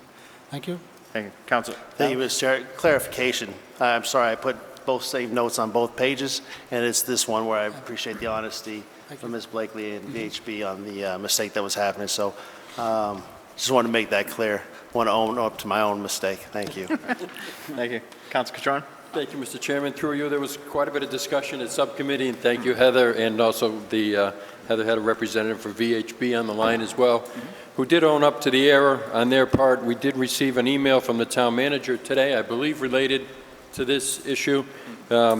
Still, in my mind, it's not enough. It doesn't cover the mistake. The mistake should have been covered. They should own up to it, and they should pay for it 100%. I will not be voting for this evening. Thank you. Council Steves? Yeah, I was actually going to follow up on the same issue that Councilor Catrona just brought up. If you could clarify a little bit, through you to Heather. Can you speak up, I'm Councilor? sorry. Because nobody can. If you could clarify a little bit, Heather, on this, in this email that was just sent to us today, it talks about that they are willing to do some, it looks like, if I'm reading it correctly, it looks like they're willing to accept some of the engineering, eat some of the engineering costs for like the last week or two before May 5th. But what effect would this actually have on terms of, A, this agenda item, and B, what, the cost of this project? So VHB bills us for engineering support on this project. Right. So we have an ongoing contract with them. Right. What they're stating here basically is the billing from March 21st to May 6th is Right. not going to be billed to us. It's a savings of about $5,000. I could look it up. I don't have the number right in front of me right now. And basically that is their effort to say in support of all these change orders they've been reviewing and all the support information that they've come out and been doing on these change orders, they recognize that it was their time they are willing to not bill for. So I just want to say that if this was included in the contract, we would be paying these amounts. Right. So we're not, there isn't a big cost difference. If it had been included, we would have been paying for it anyways. What Okay. we're not going to pay for now is the engineering to include it into the contract. We still have to pay the contractor what they are due. We are asking them to do additional work because something wasn't included. We need to do this work. Right. There is a need for these size lines because we can't take our customers, our water customers, and say, oh, you've had a 2-inch line all this time, Right. but we're only going to give you back a 1-inch because we made a mistake. That is not good business not fair. practice. So we want to make sure that we keep our customers viable. We would have paid these type of rates anyways. They've been reviewed. They're within the range of what Mass DOT prices are, this is based on a Mass DOT contract. So we know that we're getting viable prices here.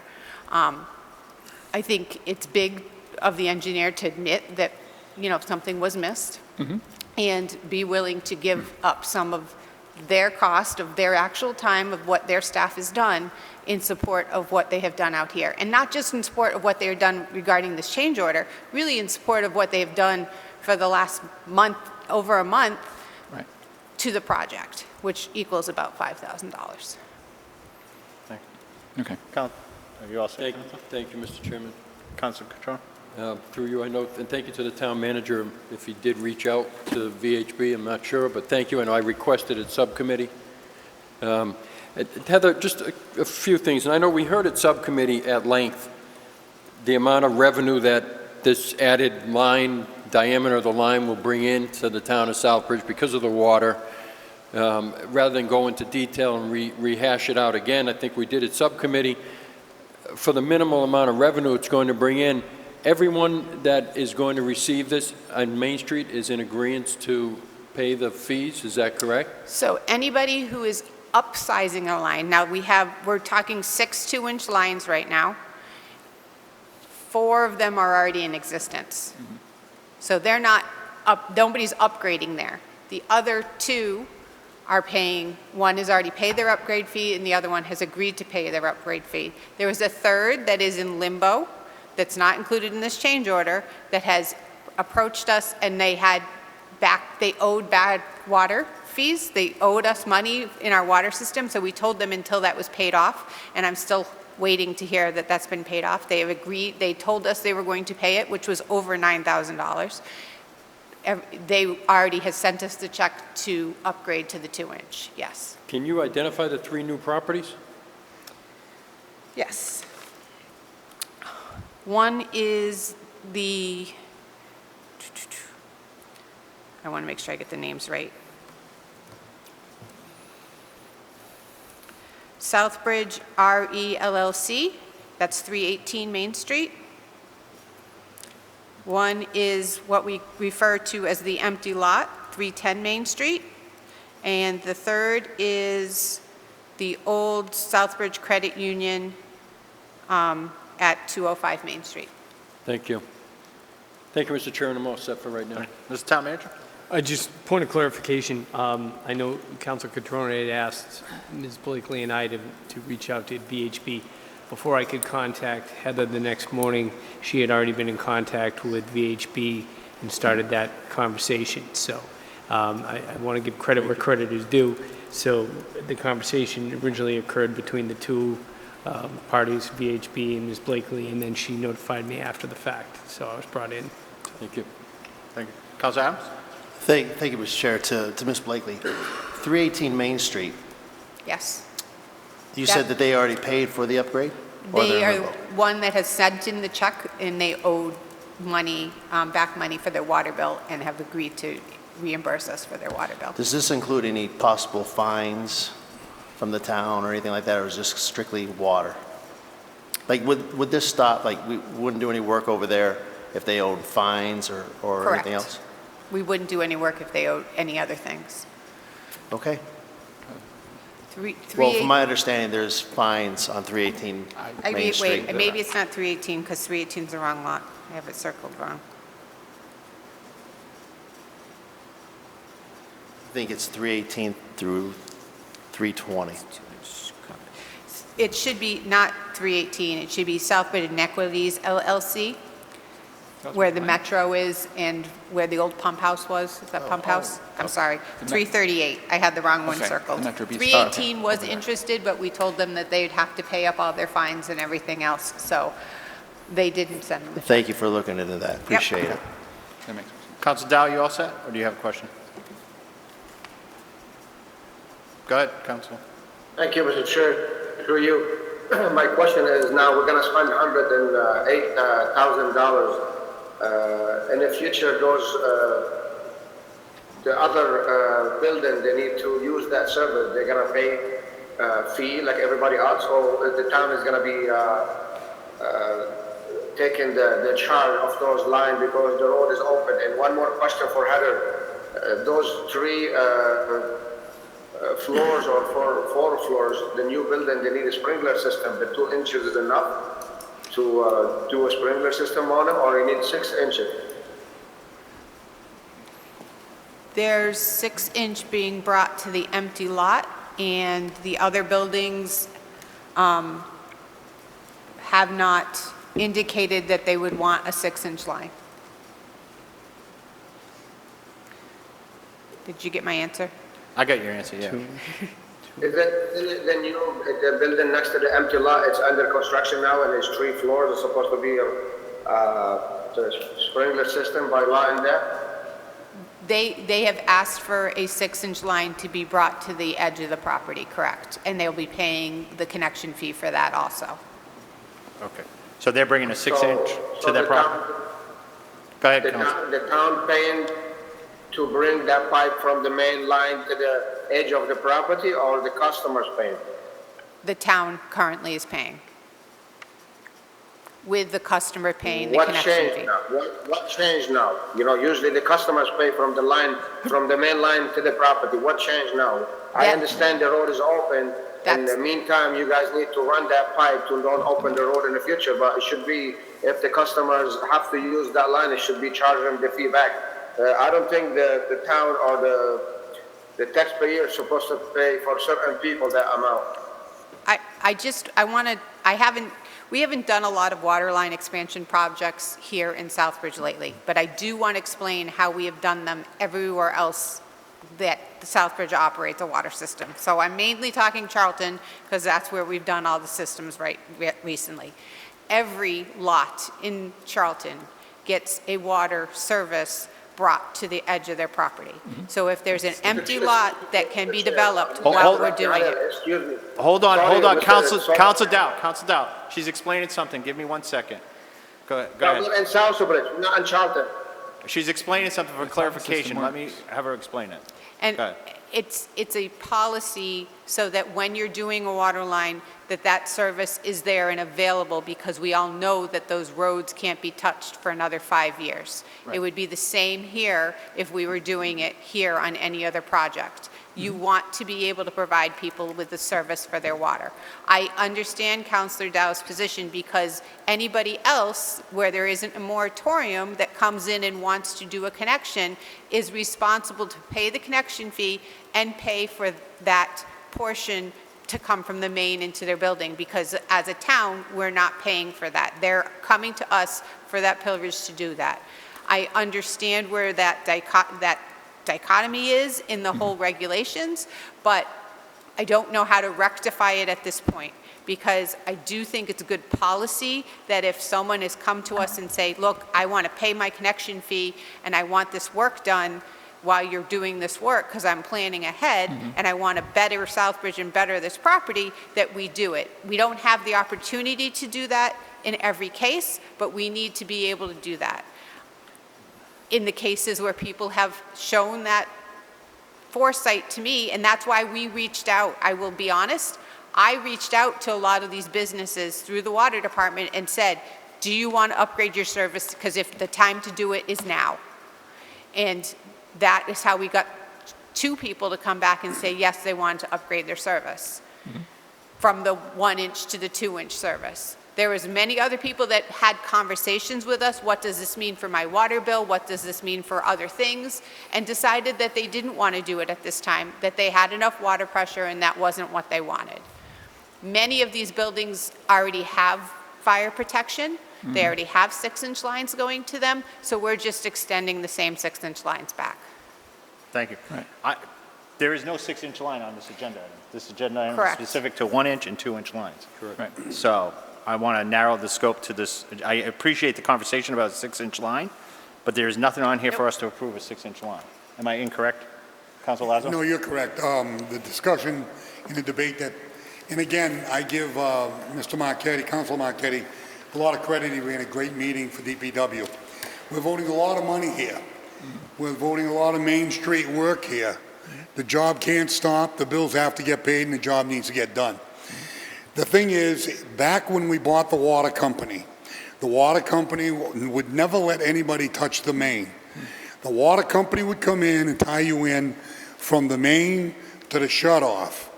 The town owns it, and the water company at that time owned it from the shutoff to the main. From the shutoff into the building is owned by the homeowner or business person. Somebody over the years, which we won't mention any names, changed that equation so the person that owns the property pays to the main. And I think that's what Mr. Dow's contention is that he had to pay from the main in, which was very unfair to him. But there's where we have a conversation about water bylaws on what it should be. If I'm not going to own it, why should I install it? If you own the infrastructure, you install the infrastructure. We believed it then, and I thought that, somebody changed it. That's fine. To the total point of the last 7, 8 agenda items, the debate that took place under the DPW was some of the best debate that I've seen at council to date. And it was some pointed questions about accountability, oversight, transparency, and I think that the DPW director gave a great explanation. Whether you like the answer or not, it was the truth. Now, what do you want to do? You want to do it or don't you want to do it? That's the question in front of us. I respect anybody that says no, and I also respect the yes vote. But I'm a guy that continuously says, I don't want anybody to dig up Main Street. At the same time, I'd like to see some progress on the empty lot. I'd like to see progress in these buildings. If you're giving them a better water line or a larger, you're selling more water. So I just have to say today I'm voting yes on all of them. And it's going to be a mission accomplished because Lynch is one of the best road contractors there are. And they are pretty straightforward about their job and what they have to do. And they continue to do. Some of these invoices go back to January. They didn't stop working, being get paid for it. Right. Now it's time to pay up. Thank you. Thank you. Council Dow? Thank you, Mr. Chair, through you. I'm not against put the line like this, we don't open the street again. But I'm against to have those lines for free. You can put them in, the town can pay for them, and when the customers come to and connect to them, let them pay the fee. It's not fair for the whole town. Never mind Joseph Dow and pay for one project. It's all done. I'm moving on in my life. I'm not stuck in there. But I'm talking about in a general, the whole town is not fair for certain people or certain area to be getting a free line, and other places they have to pay $1,000. Why the taxpayer have to pay for that only? What I'm saying, we will install them now with amendment. Anybody want to connect to those line in the future, you have to pay the difference what the town pay from the main water to the property line. I don't think we should do those for free. And I'm not saying come in a few months open the road again. I'm saying is let's approve it. Condition on anybody want to use those lines or update the line, the water line is supposed to pay the rest of the fee what the town pay. I don't know how you spread them with all these people using those lines. I don't know how you do the math, but I don't think they should pay tax. People pay the tax, pay for those lines only.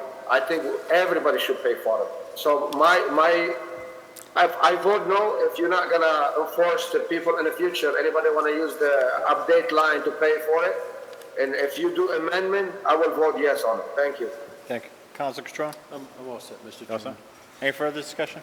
Councilor Adams? Thank you, Mr. Chair. Just Ms. Blakely again. What happens if if this council were to vote no?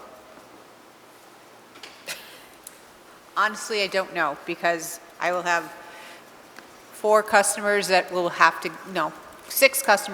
to get a smaller line, because I have to give them a line, and I need to close the road up. So So it's stall the work? it will stall the work. Okay, thank you. That's all. Councilor Castrone? Thank you, Mr. Chairman. Through you, the original question that was brought up was who should pay for this. So my no vote is, I believe that this should be paid for by VHB because it was their error, not only in design, but they should be paying for the mistake.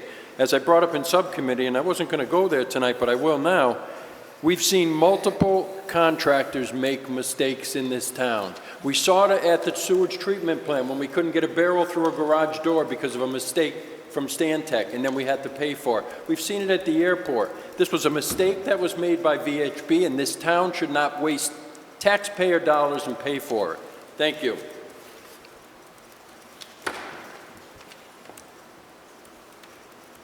I have a question for you, Madam DPW Director. And I certainly appreciate the previous speaker's comments about mistakes. The mistake was in the design of the road, is that correct? Correct. Yes. And now VHB has now said that, okay, we're going to give you a credit of $5,000 for our mistake in the design. Correct. However, I think I heard, if I'm not mistaken, I heard that had they designed it at 2 inches, the price that we're going to pay for the 2-inch is consistent, correct? Correct. Okay, so we are getting a credit for a mistake, and to previous Councilor Adams' point, the engineer admitted their mistake, Correct. and we have to Councilor Louse's point, we got to pay for it. So I appreciate all the comments, and you like oversight. I've been involved in a lot of projects that stuff happens. So I certainly appreciate Councilor Dow's comments about tie-ins, and I think that's a conversation for a future meeting about policy and how we do tie-ins and who owns what so that we codify it wherever it's found. So I think we should move forward with this because we want that road done. I read every day on Facebook how bad the road is, okay? But in order to get through projects, drive through downtown Worcester and their downtown project. It's a lot worse than the town of Southbridge is, and that's the city of Worcester. I challenge anybody to do that one. So, Councilor Dow, do you have a final point? Go ahead. Thank you, Mr. Chair, through you. I'm not saying don't put the line. I'm not saying don't finish the road. I'm not saying don't continue work. I'm saying somebody have to pay other than the residents of Southbridge. You want to use the line? Pay for it. Not because we're going to do the road or we want to finish the job. That means the town have to pay for it. For residents that want the new line and update, let them pay for them. Why everybody else have to pay for them? And in the future, you want to run those lines right now because you want to close the road? I'm not against it, but put an amendment there. Any other residents or building owner, when I use those lines, have to pay the difference from the main line to the owner property. Thank you. Thank you. I just, as a point of clarification again, Madam DPW Director, I think I heard you earlier state that those people that have 2-inch lines are getting the 2-inch lines. Is that not correct? Existing customers that have 2-inch lines are getting their 2-inch lines back. Existing customers that have 1.5-inch lines are getting an 1.5-inch line. We have that in there also. But if somebody wants a 2-inch line, they have paid an upgrade fee. Is that correct? They have paid a upgrade connection fee. So those individuals are paying for their line. Is that correct? They are paying the upgrade fee. For the upgrade. Yeah. So people are paying for their lines. Outside, let's discount the 6-inch line that we're talking about. But for what this agenda item is, those that have 2-inch get 2-inch. Those that have 1.5 get 1.5. And those people that want 2-inch are paying for 2-inch. Yeah, they're Is that paying correct? their upgrade of their connection fee from a 1-inch connection fee to a 2-inch connection. Okay, thank you. Any further, Councilman Kenny? Thank you, Mr. Chairman, through you. The issue is who's responsible for this. That's the issue with me, and VHB made a mistake, so they're responsible for it. I don't think the $5,000 comes close to what I think they should pay for this.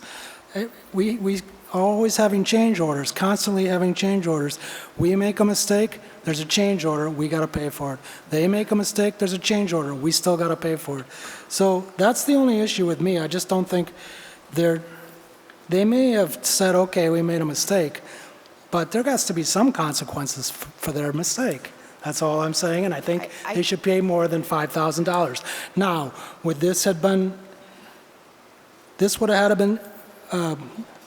been done anyway. Okay, but it wasn't in the bid. So how do we know this would have cost this much? How do we know someone else might have said, well, we can do it for less?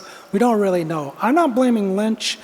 I'm blaming VHB, and I think they should pay a little bit more than $5,000. Thank you. Any further discussion? Councilor Ryan. Councilor Ryan? There's no other discussion, I'm fine. Thank you. Any further discussion? Councilor Steves? Yeah, through you to Heather. So to follow up with what Councilor Marquetti just said, what would the actual cost difference be between what they had planned in the design and what they now require, what we now require?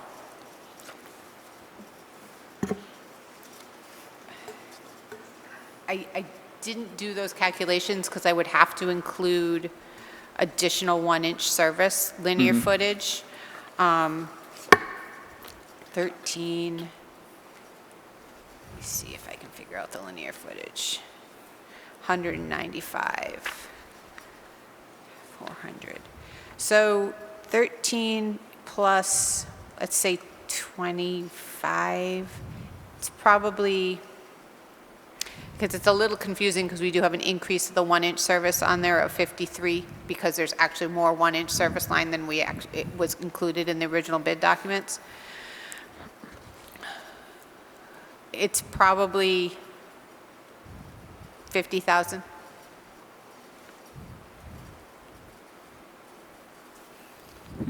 Okay, thanks. All set. Any further discussion? I would just like to say, asking the engineer to pay the full amount for this change order would be over half his contract.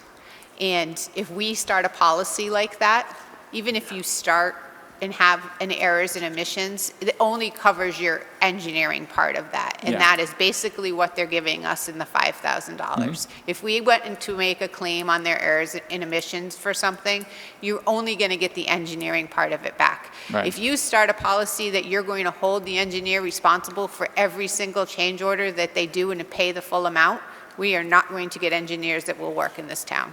That's true. Councilor Marquetti?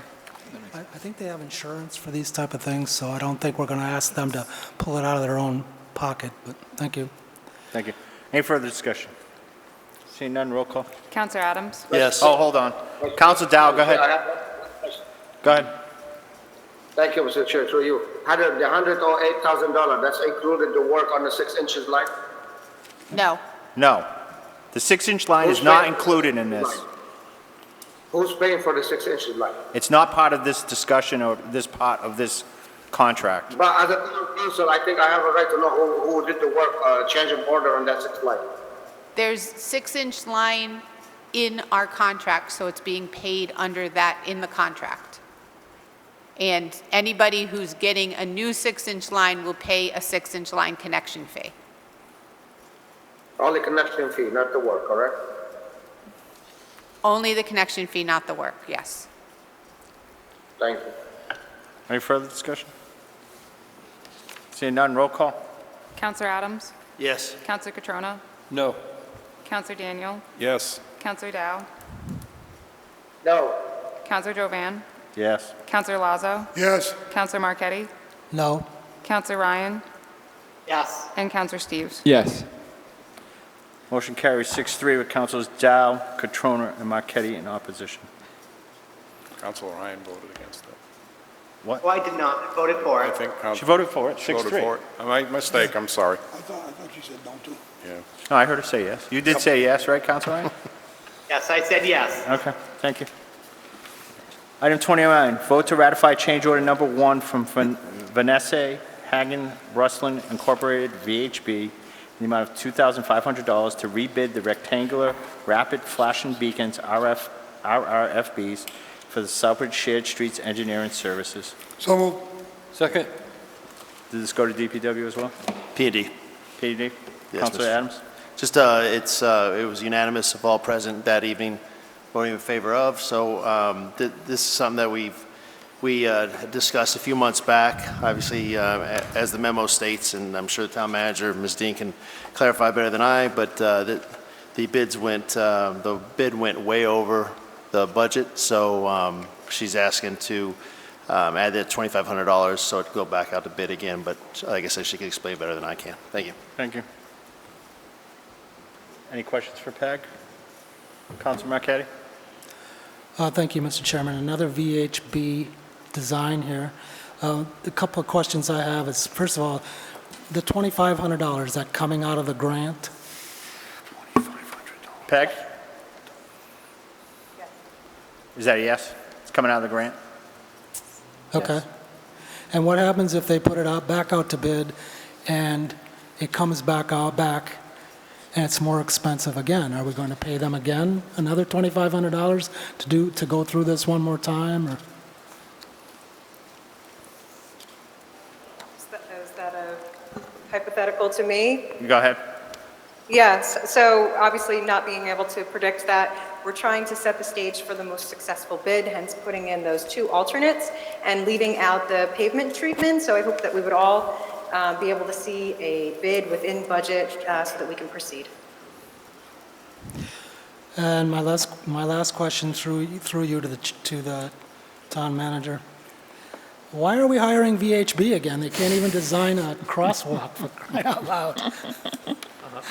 Thank you. Mr. Chairman, as I understand it, this is not an error on the part of VHB. This is additional design work because we're rebidding it. So I'm not aware that there was a problem with the crosswalk design in this particular time. I believe I know in one of the particular cases, they had already done work in the area, and that's why we've utilized them, but oftentimes we go out to bid for our engineering services. So we're required in most instances to put these out to bid, and again, if they're the low bidder, it would depend upon how we put out the particular RFP or the solicitation, but oftentimes we're trying to get the best quote for the town. We could look at how we do that. Sometimes you can do it based on references in addition to that, but they're a reputable firm. I've dealt with them in other towns. There's a handful of engineering firms that are going to bid on most of these projects. I can defer to Ms. Blakely with her history here with them, but I've worked with them in the past on other projects in other communities. So I do want to just speak to a little bit about the bids that we received and why the bids were so high. First of all, the original grant had us having a very, very aggressive timeline for the work to be done. They have since extended that. That will help us right there alone in our bidding prices. The problem being most of the contractors were extremely busy, so therefore they only wanted the work if they could get it at a premium price. So therefore the prices did come in high. The second thing that Peg did allude to is we're going to include additional alternates to make sure that we can get as much done as possible. The original proposal included 5 crosswalks with 5 flashing beacons. There was some extensive work there. If we have to limit it, we will limit it based on what we can do and what we can get done. But again, we have no control over what a contractor is going to bid. All we can do is estimate before we go out to bid with the engineers and hope that we are going to be within the parameters of the money that we do have.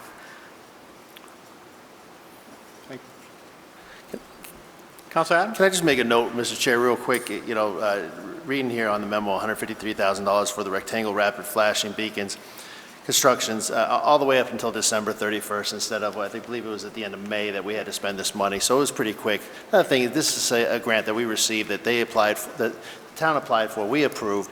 And if I have to spend another, if I have to bring it back to P&D to spend another $2,500 of this grant money to get these flashing beacons that are going to help our residents cross the street from Tag to Main Street, I don't have a problem with that.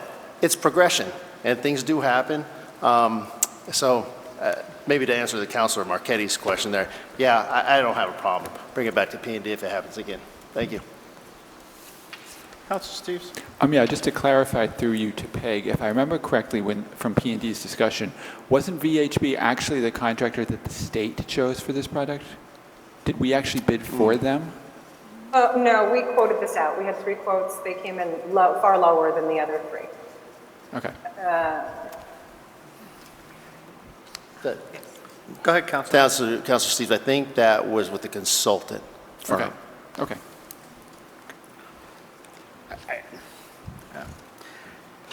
I just know that in 30 years of experience on multiple different levels, sometimes you think you have a great design and bid, and just given economy and supply, demand, you look at that bid and you go, how could we have been so far off? Mm-hmm. And I do agree with the DPW that when you set aggressive timelines, you are paying a premium. Mm-hmm. So, because they have to mobilize their troops and everything, and if they have a longer window of time, it changes. So I don't blame this all on the engineer, because it couldn't have been that complicated a design. It is supply and demand. Sure, my good colleague next door can pay a premium now because building is a lot of time, and then when times are slow, it's cheaper. So I'm not going to blame this all on the engineer personally. That's my personal opinion on that. So, any further discussion? Seeing none, roll call. This Talmadge, I'm sorry. One additional comment, and I just wanted to check my facts. A lot of these grant programs that we've seen have come out in response to COVID. Shared Streets started last summer and originally was designed to help some restaurants to create outside spaces and shared spaces, and then they expanded the program for other walkability issues. But a lot of these programs, not knowing where we would go with COVID, had short turnaround times. Yep. We've seen that with other projects here with monies that have come to the town. We have to respond very quickly. The money's come out on short notice. There's a short turnaround for the application, and oftentimes a short time to expend those funds. So we're in a unique situation still. We're winding down with the COVID as it appears. We see the end of the light, the tunnel, so to speak. But some of these are still based on the short turnaround time when these were first issued. Thank you. Any further discussion? Seeing none, roll call. Councilor Catrona? Yes. Councilor Daniel? Yes. Councilor Dow? Yes. Councilor Jovan? Yes. Councilor Lazo? Yes. Councilor Marquetti? No. Councilor Ryan? Yes. Councilor Steves? Yes. And Councilor Adams? Yes. Motion carries 8-1 with Council Marquetti opposed. Item 30, vote to approve the extension of the Quabog Valley Community Development Corporation QVCDC contract to December 1st, 2021 to allow additional time to spend down the remaining CDBG-CV award funds to assist micro enterprise businesses. Is there Second. Councilor Adams? Thank you, Mr. Chair. This is just an extension request to December 31st from the original contract, and also what's noted on here is those those grants went from $10,000 to $25,000. And it was unanimous of all present. Thank you. Thank you. Any discussion? Council Steves? I don't remember if this was specifically brought up at P&D, but can't how, understand. I'm sorry. Can't I said understand. I don't remember if this was specifically brought up at P&D, but how much money is left in that grant? Ms. Dean, do you know how much is left in that grant? Approximately 180,000. 180? 180,000 is left? Correct. We had 250. We've released 60 plus the 15%. We're holding that last, what we talked about at the subcommittee meeting. We're holding back 10,000 for one awardee, and then we have 2 that we've committed funds to we haven't released. Thank you. Okay, thank you. Any further discussion? See none, roll call. Counselor Daniel? Yes. Counselor Dow? Yes. Counselor Jovan? Yes. Counselor Lazo? Yes. Counselor Marquetti? Yes. Counselor Ryan? Yes. Counselor Steves? Yes. Counselor Adams? Yes. And Counselor Catrona? Yes. Motion carries. Item 31, vote to approve the extension of the DHCD CDBG FY 2019 contract to December 31st, 2021 to allow the additional time to complete commercial rehabilitation projects and infrastructure improvements. So moved. Second. Councilor Adams? Thank you, Mr. Chair. Unanimous of all present that evening at the P&D. This is an extension for the CDBG fiscal year 2019 funds. Has to do with Main Street project as well, and I think some facades. And I may be wrong. I believe facades and some other. Yeah, I think it's just the facades as well. So thank you. Any discussion? Questions, comments? Seeing none, roll call. Counselor Dow?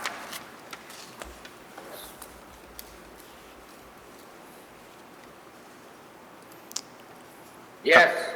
Counselor Jovan? Yes. Counselor Lazo? Yes. Counselor Marquetti? Yes. Counselor Ryan? Yes. Counselor Steves? Yes. Counselor Adams? Yes. Counselor Catrona? Yes. And Counselor Daniel? Yes. Motion carries.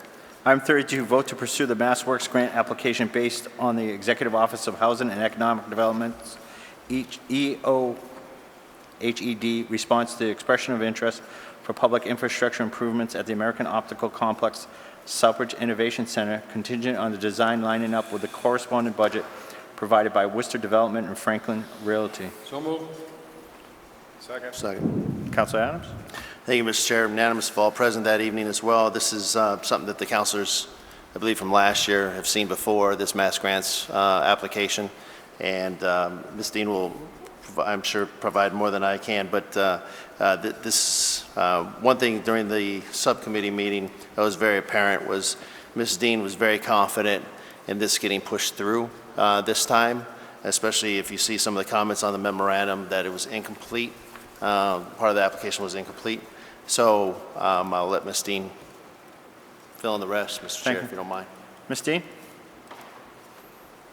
Sure. So we were debriefed by EOHED in January about how to improve the application this year around.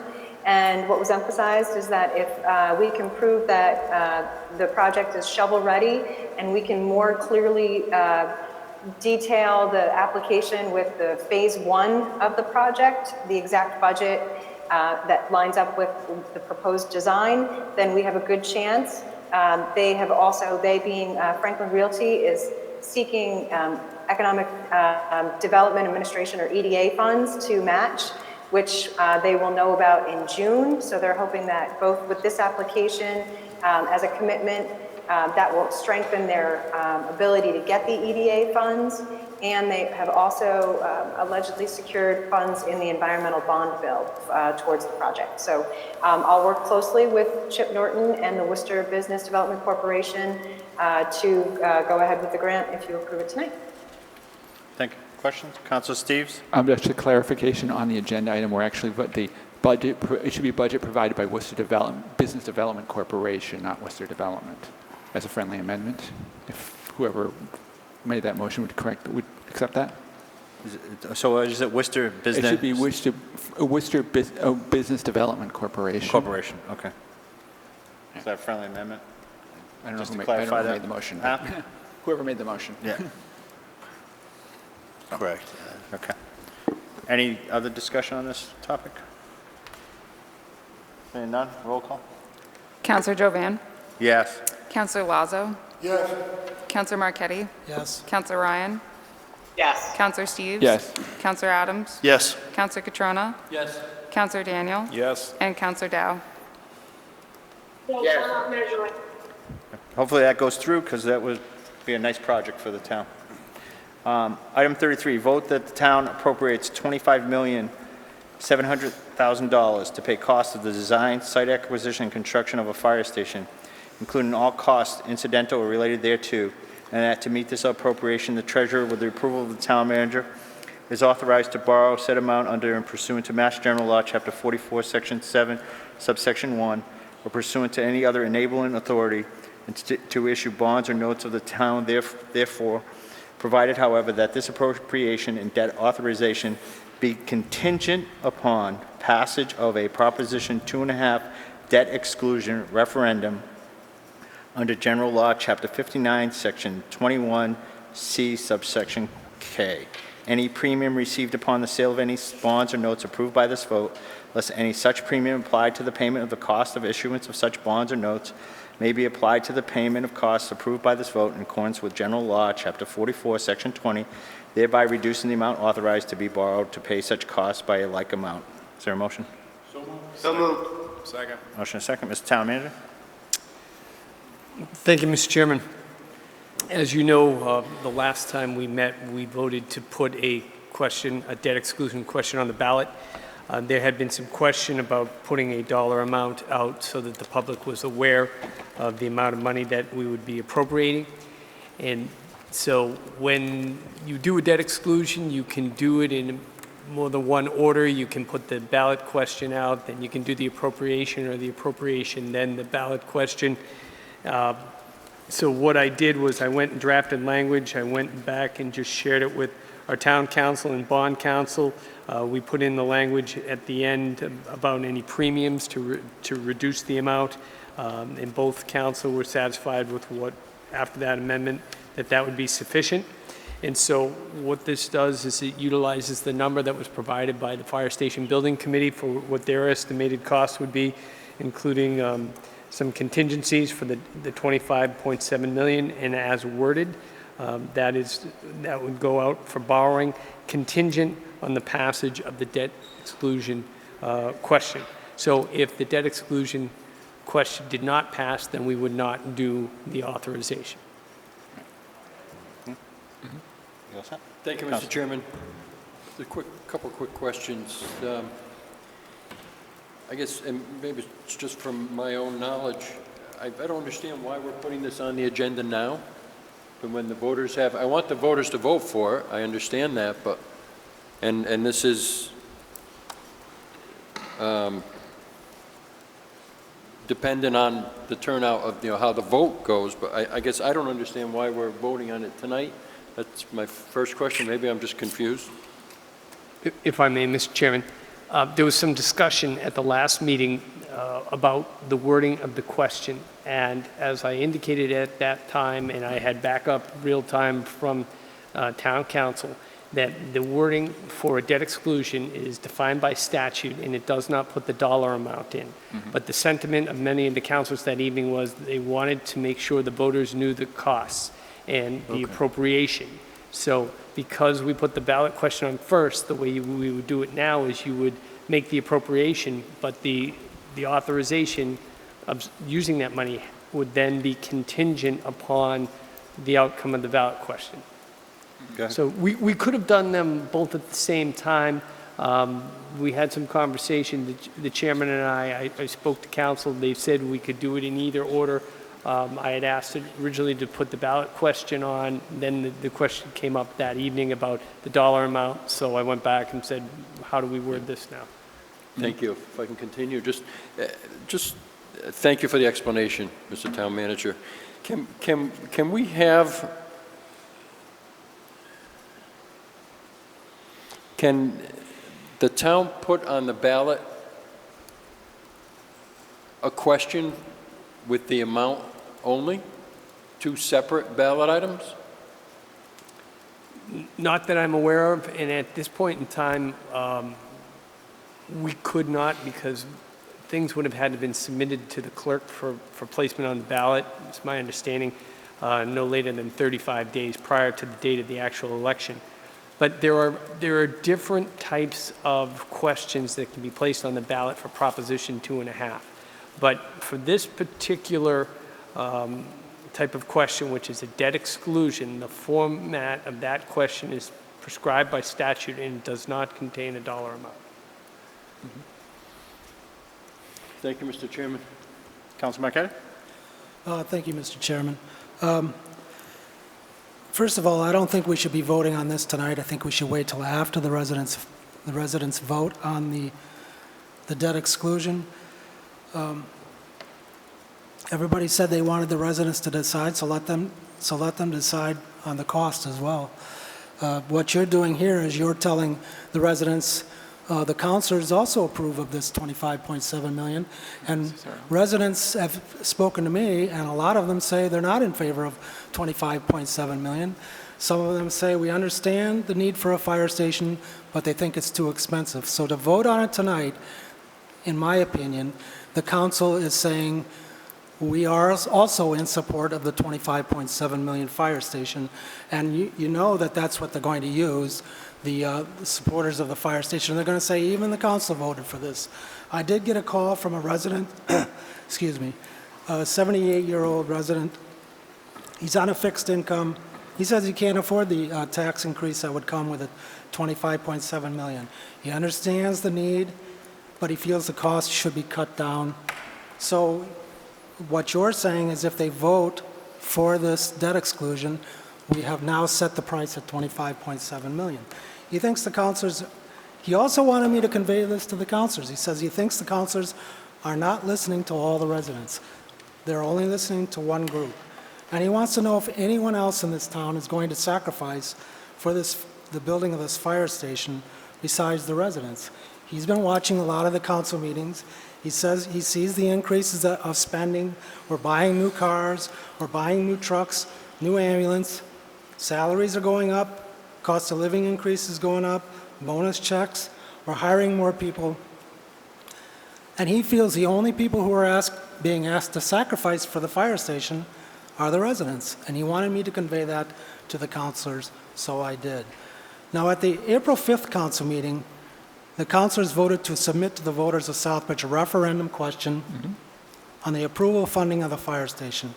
After the vote, the chairman said the next step is to finalize the cost and prepare the ballot question for the election. The manager said he was working on the language for the ballot, and all the councilors, I'm pretty sure all the councilors presumed we would be putting the cost of the fire station on the ballot. The manager waited 2 weeks until the next town council meeting to tell us we couldn't put the cost of the fire station on the ballot question. He waited until it was too late to do anything about it. So then the councilors said, well, then we should do a mailer. Pros and cons of building a fire station, and we could have voted on that at April 5th, but everybody thought we were going to put the cost on the ballot. Now the manager is waiting 3 weeks later to tell us we're not even going to be, I don't think we're going to even be able to do a mailer, at least that's what he told me the other day. So April 5th was 35 days ago. We have plenty of time to look into all the working parts of putting this out to the residents. If we're going to ask the residents to vote for this, because that's the democratic way, then we should be allowing them to also vote on the cost of this, $25.7 million. Otherwise, I think we should postpone this tonight and wait till after the vote to vote on the cost of the fire station. Thank you. Thank you. I just want to state, I think that was one of the concerns that I expressed at the last meeting, was the fact that we did come, the fire station building committee did come before this council and asked the council to support the Worcester Street option to be placed on the ballot. That had an opinion of probable cost of $25.7 million. And then when, at the last meeting, the conversation was, well, we're giving the town manager and the fire station building committee a blank check that if we say it's a debt exclusion, you just spend whatever you want. And I expressed the concern that we should have somehow an appropriation of a dollar amount. And my concern at that time was, if the town said, the council approved and the recommended solution for the fire station, that was a vote of the council. I think I'm correct on that. Somebody can correct me if I'm wrong. Accepted the recommendation and the request to put it on the ballot. Now, I'm not an expert on language on that, and through research, and I was very familiar with the school building project that did not go to the voters of Southbridge. It came to the council specifically. My concern at the last meeting was the town can say, okay, we'll give you a debt exclusion, but the appropriating body is the council. So this council could sit here and just say, yeah, the town gave you a debt exclusion, but I'm giving you $5 million to solve your solution or your problem. So the issue was, we are the appropriating body, the legislative body, and our mission was, well, our goal is to say this would be the maximum price. So now we set a top limit of $25.7 million. If people can't afford it, they vote no. And I know there's a group out there that's a vote no group, and that's fine. That's the democratic way to put it out there. Previous counselor to my left has stated, let each side put out their best shoot and salute and get it out to the voters. I don't want a tax increase, but I do know the fire station has to be replaced. Something has to be done. But at some point, some body has to say, this is the amount that we're willing to spend. This is the authorized amount of money that this council will vote as a maximum. Now, if you don't want to vote to put this amount on, vote no. But the voters deserve to say that some body appropriated an amount of money to say this is the maximum this is going to cost. And I think it's fair for the Fire Station Building Committee also to know that somebody supports that solution. Now, the voters have their say. You go to the ballot box and you vote, and you educate the voters. As far as mailers, this town manager, all along the way, has researched and tried to provide the best guidance on a movement that is going fast to try to get it to the ballot. There are some that don't want it ever to go to the ballot, or maybe wait a year. Fine, wait a year. Pull it off the ballot. 20 years ago, this project would have cost $4 to $5 million. We're at $25 million. Another year from now, it might be $30 million. But at some point, a body has to make the determination that this is how much we will appropriate. And then have the voters say, it's contingent on an override vote. It's very clear, contingent on the debt exclusion vote. The voters have their say as to the amount of money. Councilor Lazo?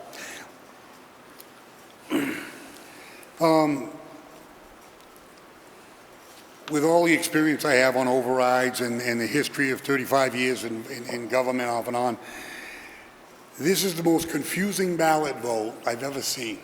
Okay? Not that the question isn't confusing. It's to replace the fire department down at that location. Don't have a problem putting it on the ballot.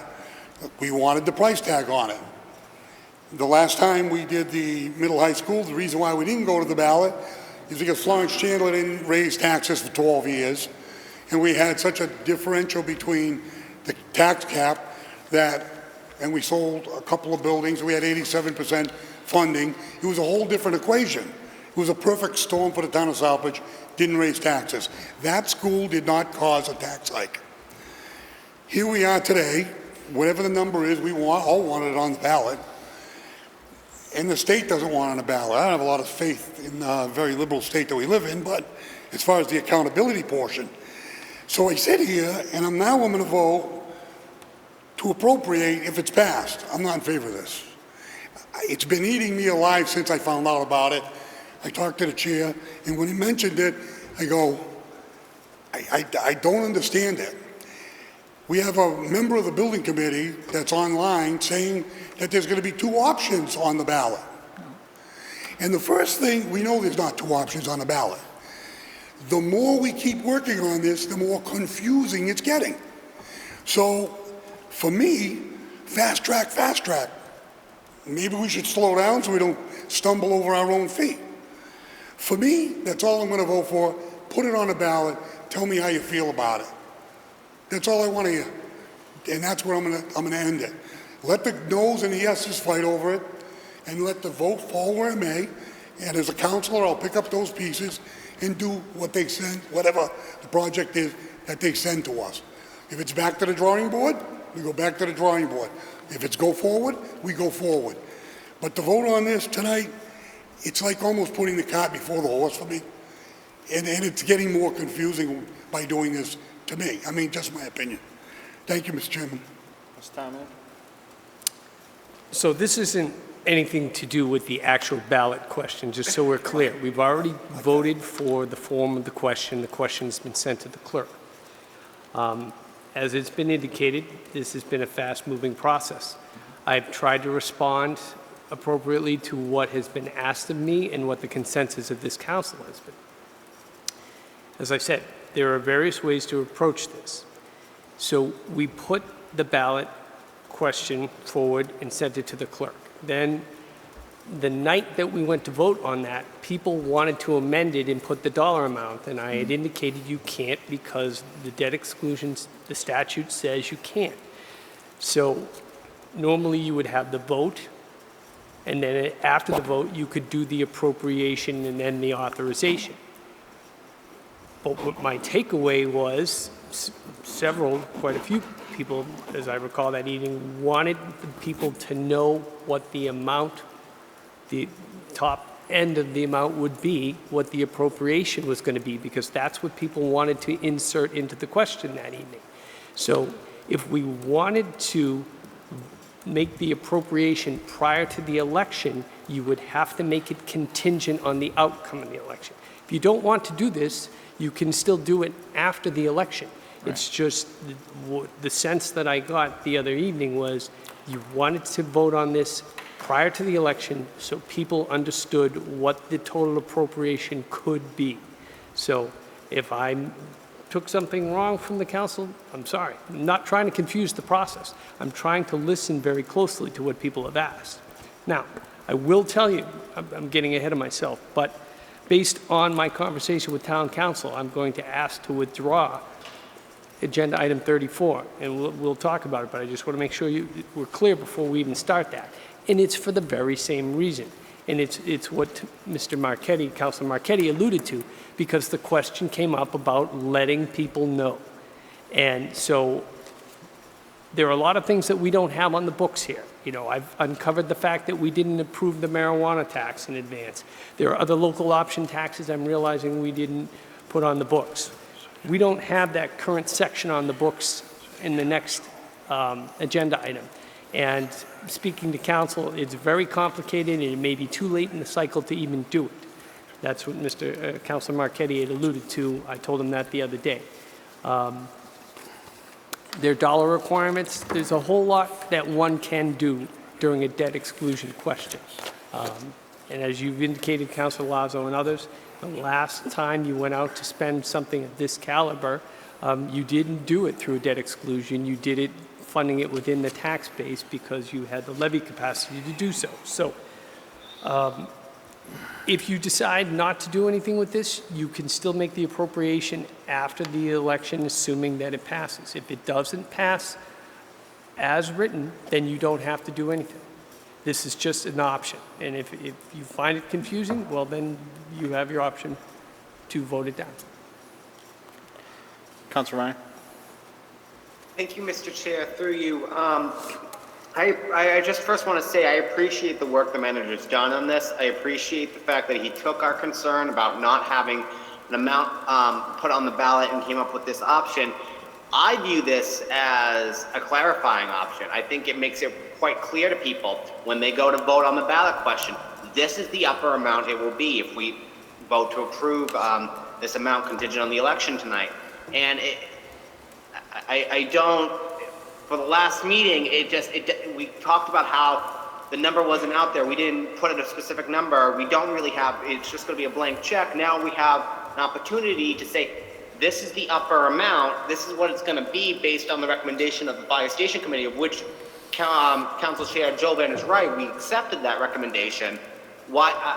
I don't understand why we can't clarify and say this is what the upper amount's going to be, contingent on the outcome. We're not saying we're approving this over the voters. We're saying this is contingent upon the voters' reaction to the ballot question. So I just think this is a clarifying piece of information for the public. I think it gives not only ammo to the yes, but it also gives ammo to the no. To say this is what the amount is. This is the amount.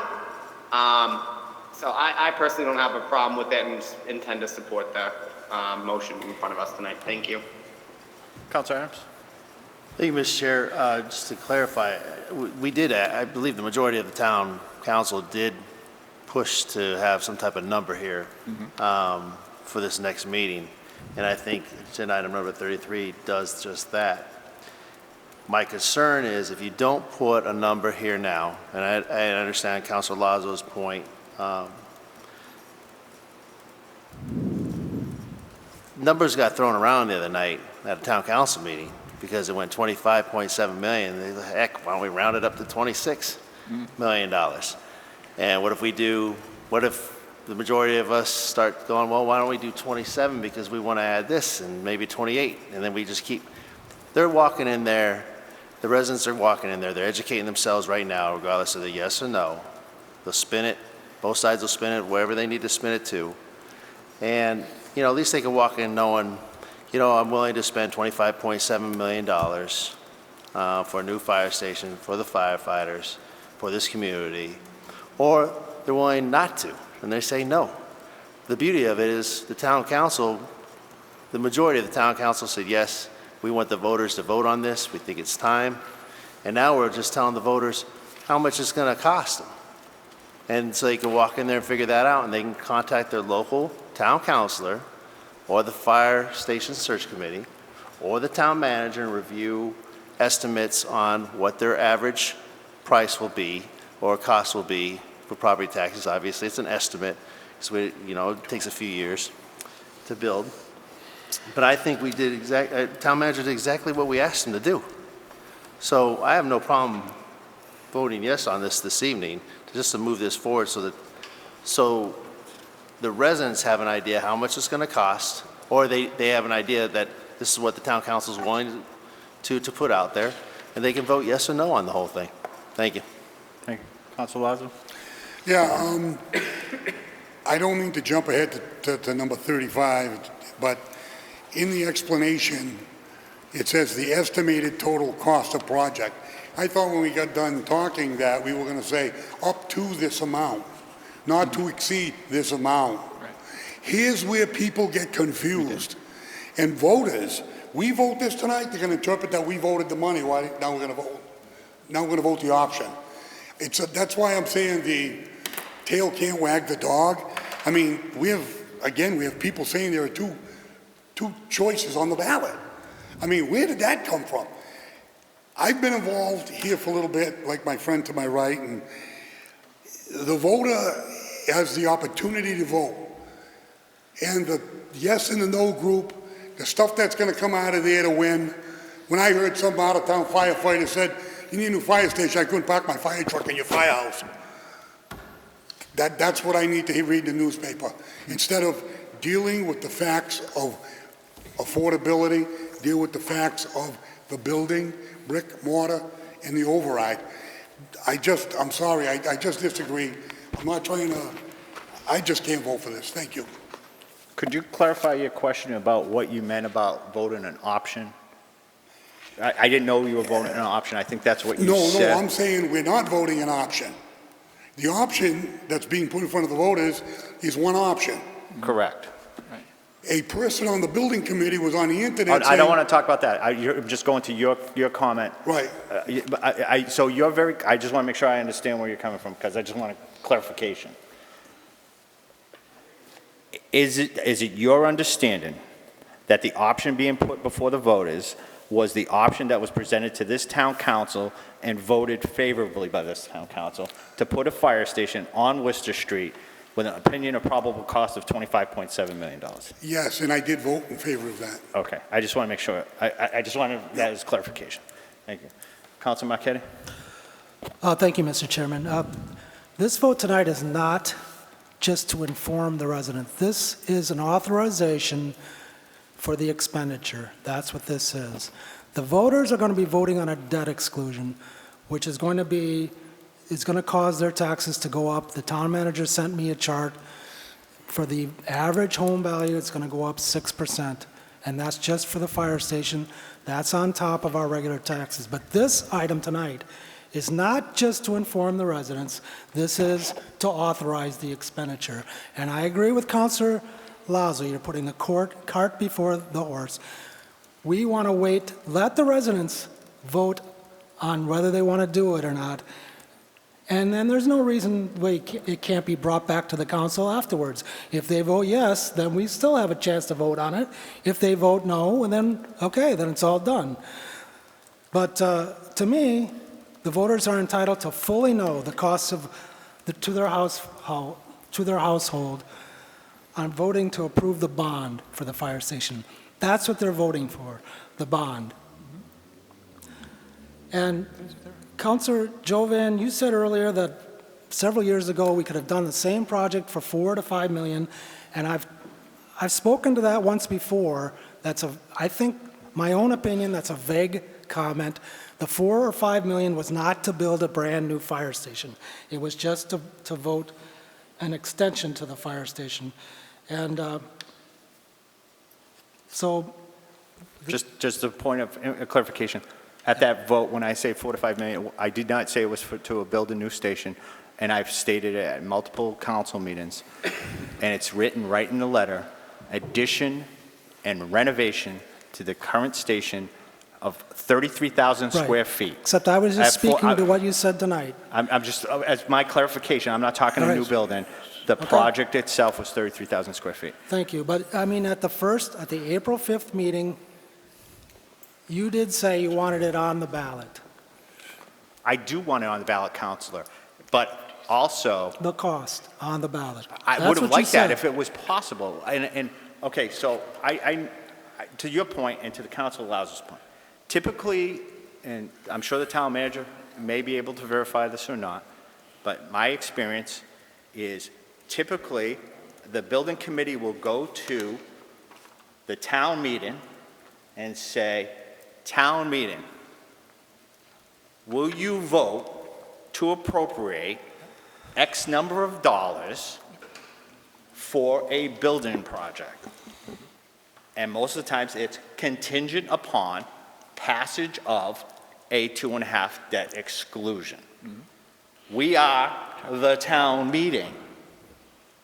So the fire station building committee came to the council and said, will you support our recommendation to build a brand new fire station on Worcester Street with the opinion of probable cost of $25.7 million?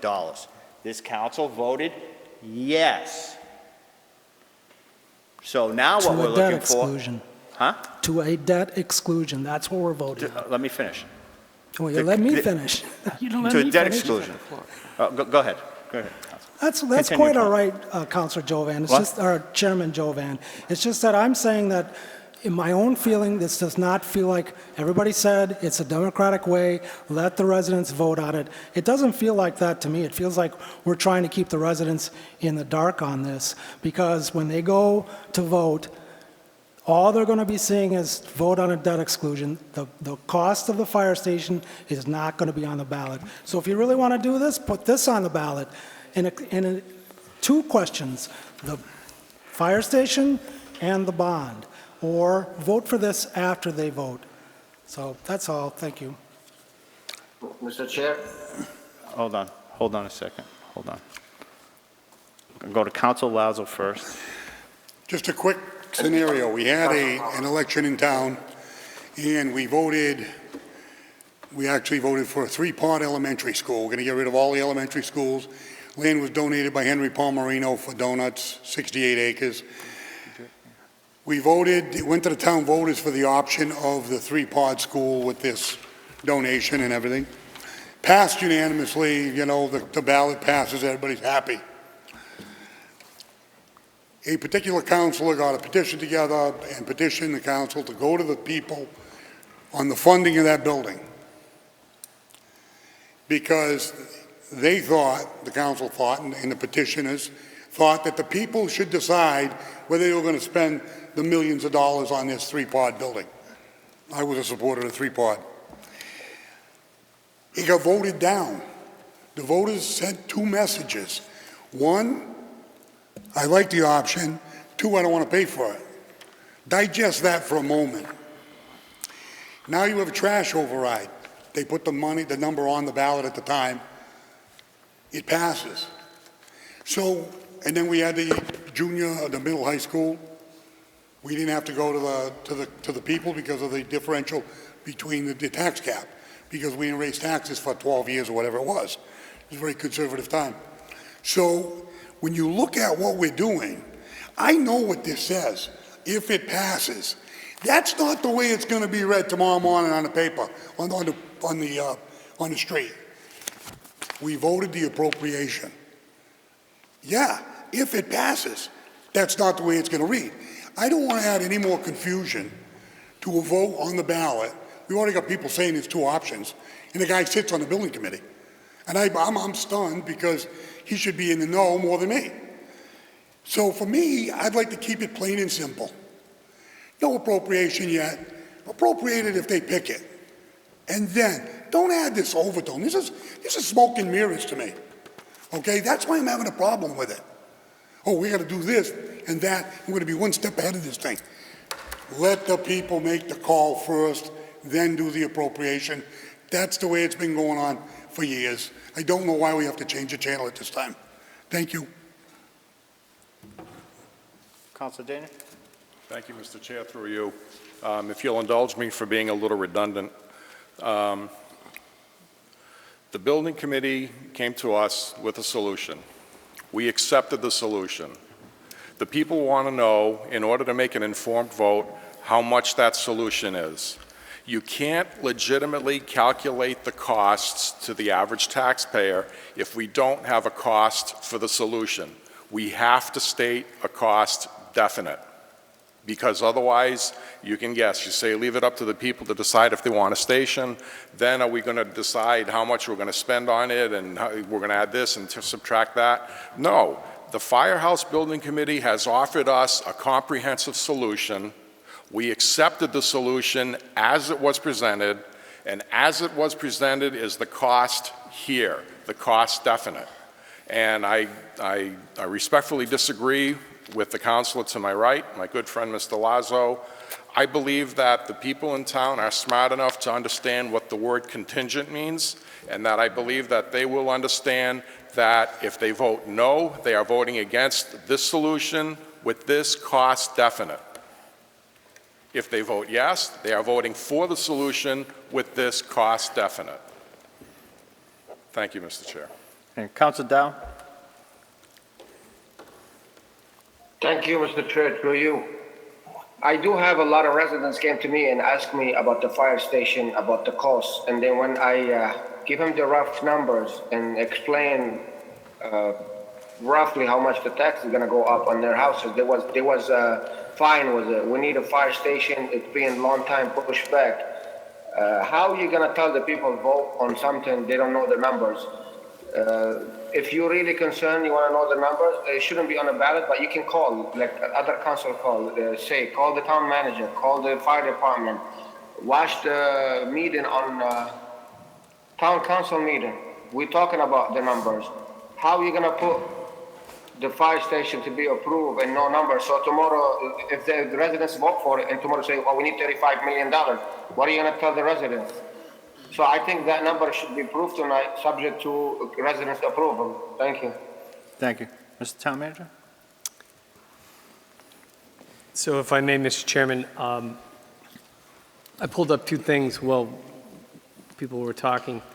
I have the guide from the Massachusetts Department of Revenue. It shows the formats of the questions. Debt exclusion does not have a dollar amount, as I said last time. Overrides do. I also went to while we were sitting here, I went to the Massachusetts Municipal Data Bank and pulled up overrides. There were overrides in this community for rubbish and other things, but those happened in the early 1990s. So unless You've had a debt exclusion since 1993. The last time you went to the voters, the question would have had a dollar amount. So again, there were counselors here. Some of the ones that are not sure about this issue this evening are the ones that asked for a dollar amount.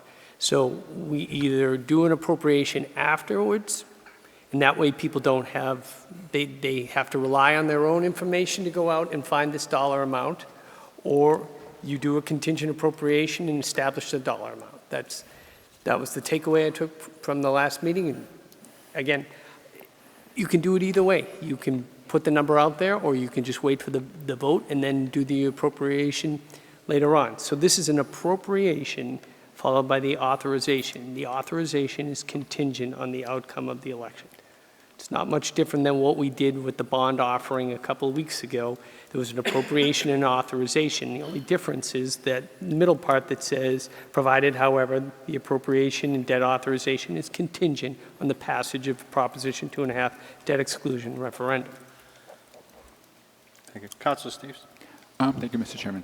A couple of things. One is that if we decide not to do this particular ballot, this particular item, I don't see any reason why we can't put the estimated costs from the various presentations into the informational materials that we're going to talk about in question 35. I mean, it won't be an approved final number, but we can certainly have the numbers in there that we have talked about that are public record, that are in the various documents that we've seen, all of us here, that are out in the public in some places. Although I was looking at the Facebook page, and it does specifically state the 25.7 million, although it's a little confusing, a little hard to navigate to find exactly what you're looking for, because they've got pieces and pieces of various projects kind of intermingled on it, so it kind of needs to be cleaned up, but that's a different issue. And the other point I wanted to point out was kind of what you started to say, Mr. Chairman, was about the idea of that if we do vote on this tonight, it's nothing unusual in the sense of that's exactly what town meetings do all the time. You know, we have kind of a unique town government form here, where we're basically a city form of government, but any of the towns around us have routinely gone to town meeting vote, where sometimes they split, where the town meeting vote approves it and then the ballot vote shoots it down, or vice versa. That does happen, happens all the time. And so we could end up having that kind of a weird situation. But it's up to, us as a council and to the information that we're going to talk about on item 35 to make it very clear what the costs are, what the you mentioned the chart of a tax hike. I think that should be in the that information that should be in there. And then we see where the dice fall. Thank you. Councilor Lauser? Yeah, I mean, I was just listening to Councilor Dow, previous speaker, saying that if we don't vote for this, it won't be on the ballot. Okay, I'm not understanding something. Mr. Town Manager, explain this. If I vote yes for this, the number's going to be on the ballot? Nope. No. You've already decided the ballot. It's not going to be on the ballot. Correct. Correct. And that's what I'm trying to say. Here we are, sitting in a chamber with knowledgeable men about this fire department. Everybody voted to put it on the ballot, most of us. Now people are saying right here, I just heard my good friend Joe Dow say, put the number on the ballot if you vote for this. That's how confusing politics is by nature. So for me, when I turn around and I read this, why would you appropriate without the vote of the people saying go forward? So it's the cart and the horse again.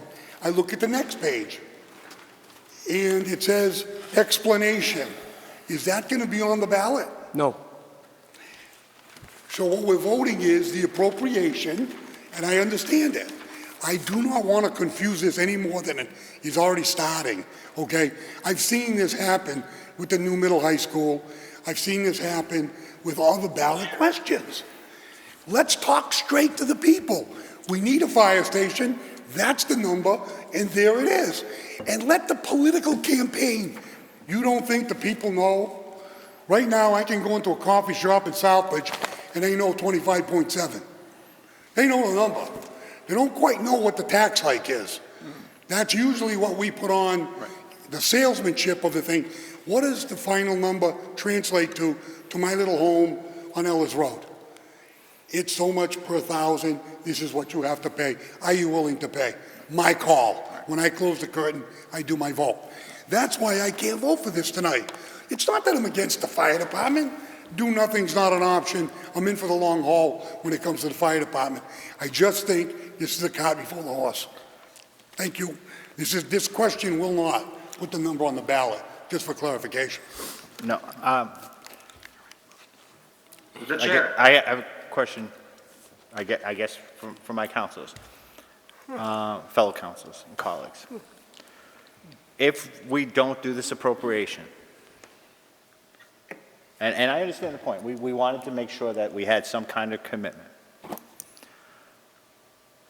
If the voters of the town of Southbridge state, yes, we vote for this debt exclusion, no appropriation by this council, my fellow colleagues going to take the will of the people and say, when that vote comes up and we bring it up and we say, vote to appropriate $25.7 million, are you going to vote for $25.7 million based on that? Absolutely. I guess that's the question. So I have no problem going out to the voters and saying, this proposed project approved by the majority of councilors, there's some opposed, and you have the right to oppose. That's the democratic way.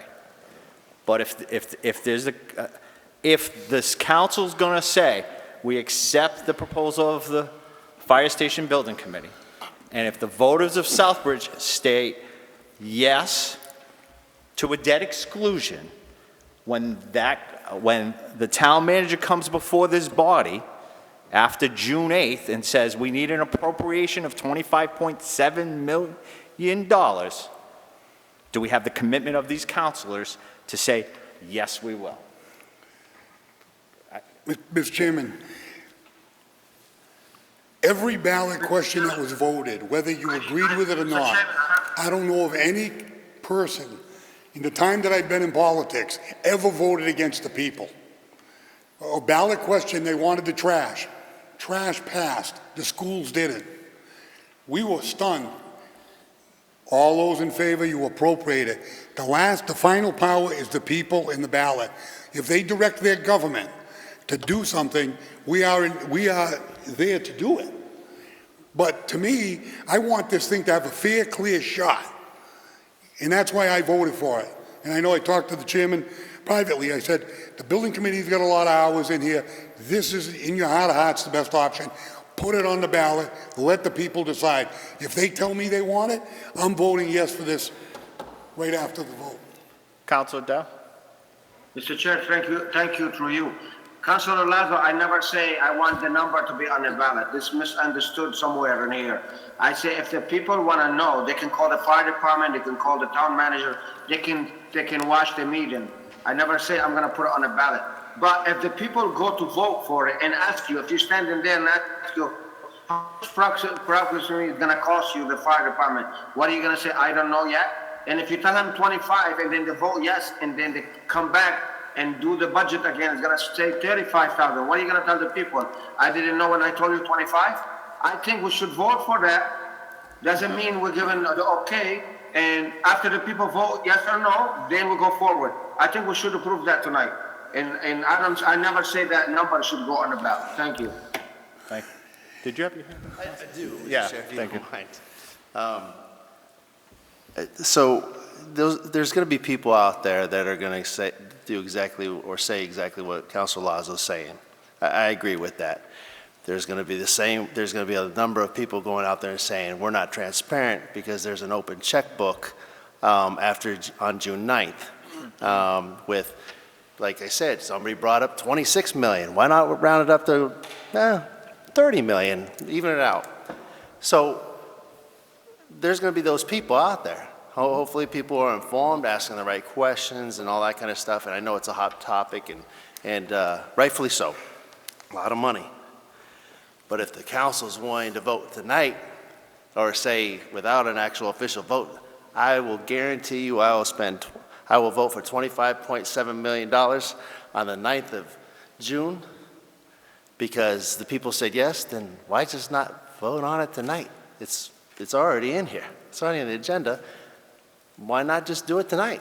If the majority of the council is going to agree, do it tonight. What are we waiting on? At least the town people will know they're willing to do $25.7 million and that's it. No more. Not 25.8, not 30, not 26, not 12, $25.7 million this evening. So if we're going to make those statements saying I'm willing to do that, then why waste my time June 9th or waste another councilor's time June 9th? Just vote on it tonight. That's all I've got. Councilor Catron? Thank you, Mr. Chairman. I guess I started this conversation, add a couple things now. I didn't have the opportunity to speak to the chairman or the town manager prior to tonight's meeting. Otherwise, I certainly would have. I think if we approve this evening, as I was confused myself when I read this, I think we're sending a mixed message. And the message that's going to be heard tomorrow, I agree, let this go to the voters. Let them say yes or no. And if they vote yes, I will approve and vote for this dollar amount, or I will approve the fire station, because that's what the taxpayers and the voters are telling me to do. What I see here tonight, and what was confusing to me as well, is, and what we're going to hear, the rhetoric tomorrow, is the town council voted for the fire station. They voted for the appropriation. It's a mixed message. I can't support this evening. Thank you. Thank you. Councilor Lazo? I would even propose a motion to postpone this till the first council meeting following the June 8th election. Second. Mr. Town Manager? Did you? We would obviously have to amend it at that point because you don't need the contingency. But Right, but Yeah. I'm showing the intent Yeah. as a counselor to keep it simple, keep it straight, let them give us the direction, because we're going to have to do a different appropriation if they say no. I made it very simple and very straight in the prior agenda item with just the ballot, but then members of this body said that they wanted the numbers out there before the election, so I responded accordingly. There's a motion. And it does not, it's It's not not a the problem either way. Again, it's up to you folks what you would like to do. If you don't want the contingency, we can do the appropriation after the election. It's whatever you feel is appropriate. I'm just giving you options. Mr. Chairman? Go ahead. The motion I made is to postpone, to show the town that we are going to tackle this right after they give us the direction. Now, I understand that we have to tweak it or amend it. We can do it that night. But the thing is, it's showing the public that we're serious about it. This motion is going to stand, and it is going to be presented after the June election. And then after, we would take action immediately following. Give us your direction first. I don't want the council to give direction. It looks that way. It's the perception that's going to be perceived tomorrow. So my motion, second's on the floor. So there's a motion second to postpone. Roll call. Councilor Lazo? Yes. Councilor Marquetti? Yes. Councilor Ryan? No. Councilor Steves? Yes. Councilor Adams? No. Councilor Catrona? Yes. Councilor Daniel? No. Councilor Dow? No. And Councilor Jovan? No. 5 noes.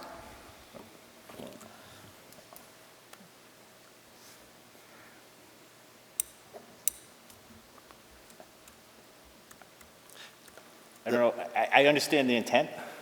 I just don't want to postpone it till the meeting afterwards. If I step down as the chair, can I make a motion You'd have to step down. for a minute?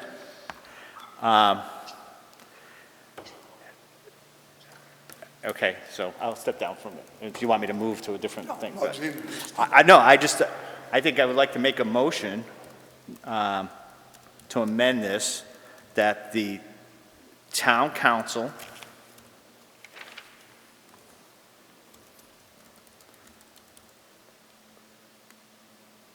I'm trying to say something to the effect to the same type of motion, rather than postpone, that this town council will support whatever the vote of the The will of the town.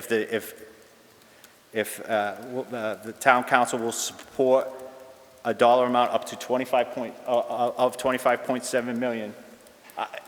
I just want something on the record that says, you submit, go ahead. Mr. Chair, Dan. and I'll be quiet after this one. But that's what this motion I know talks it does. about. This I it know. already says it in here. It says provided, however, that this appropriation, maybe I'm wrong, and debt authorization be contingent upon passage of a Proposition 2.5 debt exclusion referendum under the general law. It makes it clear.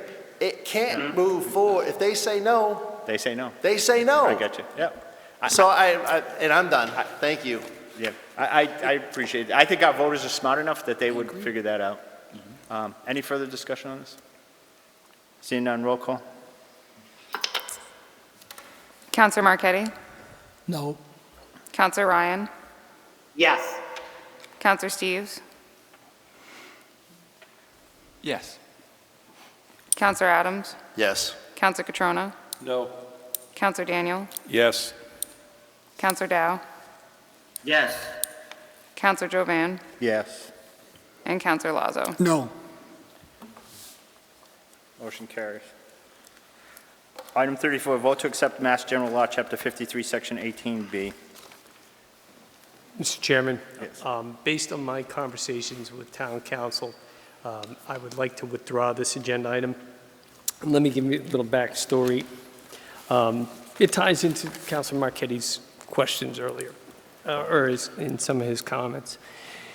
So when we had the conversation last week about getting the dollar amount out to the voters, around the same time I was having a conversation with the town clerk. She was putting out a postcard to each household where there was a registered voter in English and Spanish about the changing in the polling locations. And I was trying to think whether or not having been involved in a ballot a debt exclusion question in quite some time, because as I said, overrides will have the dollar amount in them. Trying to figure out, could we send something out to the voters? She pointed out to me that, she being Madam Clerk, that because we send out, we do the early voting and absentee voting, the date to get information out was much quicker than we had anticipated, her and I. So I was trying to find a way how to get information to the voters. And having not done this before, there was a question about whether we could send out information from each side. I looked into it. Chapter 53, Section 18B provides that mechanism, but that mechanism has to work essentially concurrent with the placing of the ballot question to the town clerk. When the council would vote to put the question on the ballot, then that sets forth a timeline which requires town council, not this town council, SEL, a town attorney, to get involved. They have to determine a recognized leader from each side of the question. They have to solicit a definition or an argument less than 150 words. Those have to be approved. There has to be printing. The town has to pick up the cost for that. Speaking with our attorney today, I could not get a definitive answer prior to last Thursday's deadline for the agenda. I opted to put this on not knowing the exact outcome of the answer from town council. They said that it would be, it's extremely cumbersome to deal with, and it's on the books, which would require us for any future election to mail out such information. But given the time frame here, we will not likely do that. When I put this on the agenda, I also put the next agenda item on, which I had found these voter information samples out on the internet. I had explained to folks at the last meeting that I had found these and I had sent them out.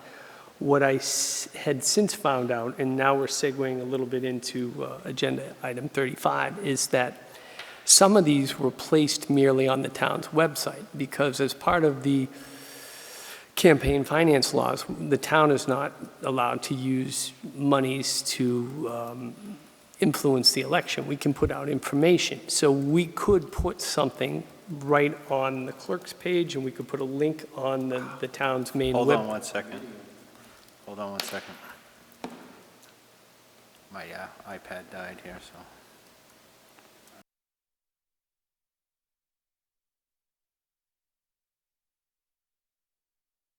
Okay, thank you. All right, so we're on item, apologies, we had a little technical difficulty there with the go-to-meeting. Hopefully by the end of the fiscal year, we'll be all in chambers and we'll be done with remote participation. Be nice. So we're on agenda item 34. Mr. Town Manager, we're in the middle of something. You wanted to take this off and you said something about putting on the website a explanation or something? So that's the segue into agenda item number 35. So as I had indicated right before we went off for our break, that some of the sample voter information that I had found, after further research, I had found some of them were placed on websites as opposed to being mailed out. So again, I was unable to connect with town council. One of our members of KP Law, her name is Lauren Goldberg. She's an authority on elections law. So I was really looking for her guidance, and she was tied up at the end of last week. So I made the decision to put 34 and 35 on the agenda, not having a firm answer. So as I indicated, I wish to withdraw 34 at this time. But with regard to agenda item 35, I'll just say, when I spoke to Attorney Goldberg this afternoon, she had said that we may wish to, I don't want to confuse anything, Councilor Lazo, but we may want to table, we can start the discussion, but we may want to table it because I wrote that. And what I found out from the information after speaking to the Arlington Town Clerk, and I modeled that language that's in number 35 from the Arlington Town Clerk. They had said that their town manager and their select board, I believe, had put that wording together. So I thought it would be appropriate for us to craft something. Town council said today that we should make sure that it isn't considered pro or, or against, and that it should be fairly neutral. And so what I had modeled after Arlington was very neutral. I know Councilor Marchetti had asked me if we could put something in about the impact on the average taxpayer's bill. So council said that that is possible. What you would have to do is say, well, at this point in time, we don't know the exact dollar amounts. We believe that it's going to cost $25.7 million. And based upon that, we believe the impact could be, and then the number there. So what council suggested is that perhaps we solicit some information from the council members as to what they want to see for the explanation. I run it by council, and they would make sure it passes muster, and then we could put it on the town clerk's webpage as well as a link from the main page so that people want to see the ballot question and the explanation. We would have it there.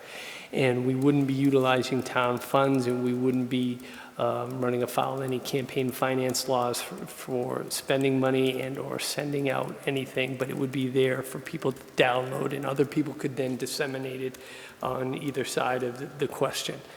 So with that, I'm done with 34. I would like to withdraw it, and then if you want to start any discussion on 35. Entertain a motion to table. So move. Second. Roll call. Councilor Adams. 35. 34. Yes. Councilor Catrona. Yes. Councilor Daniel. Yes. Councilor Dow. Yes. Councilor Jovan. Yes. Councilor Lazo. Yes. Councilor Marchetti. Yes. Councilor Ryan. Yes. And Councilor Steves. Yes. Okay. So 35 vote to approve the following. Do you want me to read that, or how do you want to proceed with this one? So my question, I'll read it. Vote to approve the following to be used as a ballot explanation of voter information or act in relation thereto. Question number 1, debt exclusion. Quotation, shall the town of Southbridge be allowed to exempt from the provisions of Proposition 2 1/2, so-called, the amounts required to pay for a bond issued and amount to pay cost of design, site acquisition, and construction of a fire station, including all costs incidental or related thereto? Question amount. Yes, no, close quotations. With an explanation, if approved by Southbridge voters, the debt exclusion question would increase property taxes to pay debt service on bonds sold to pay for the design, site acquisition, and construction of a new fire station. The estimated total cost of the project is $25.7 million.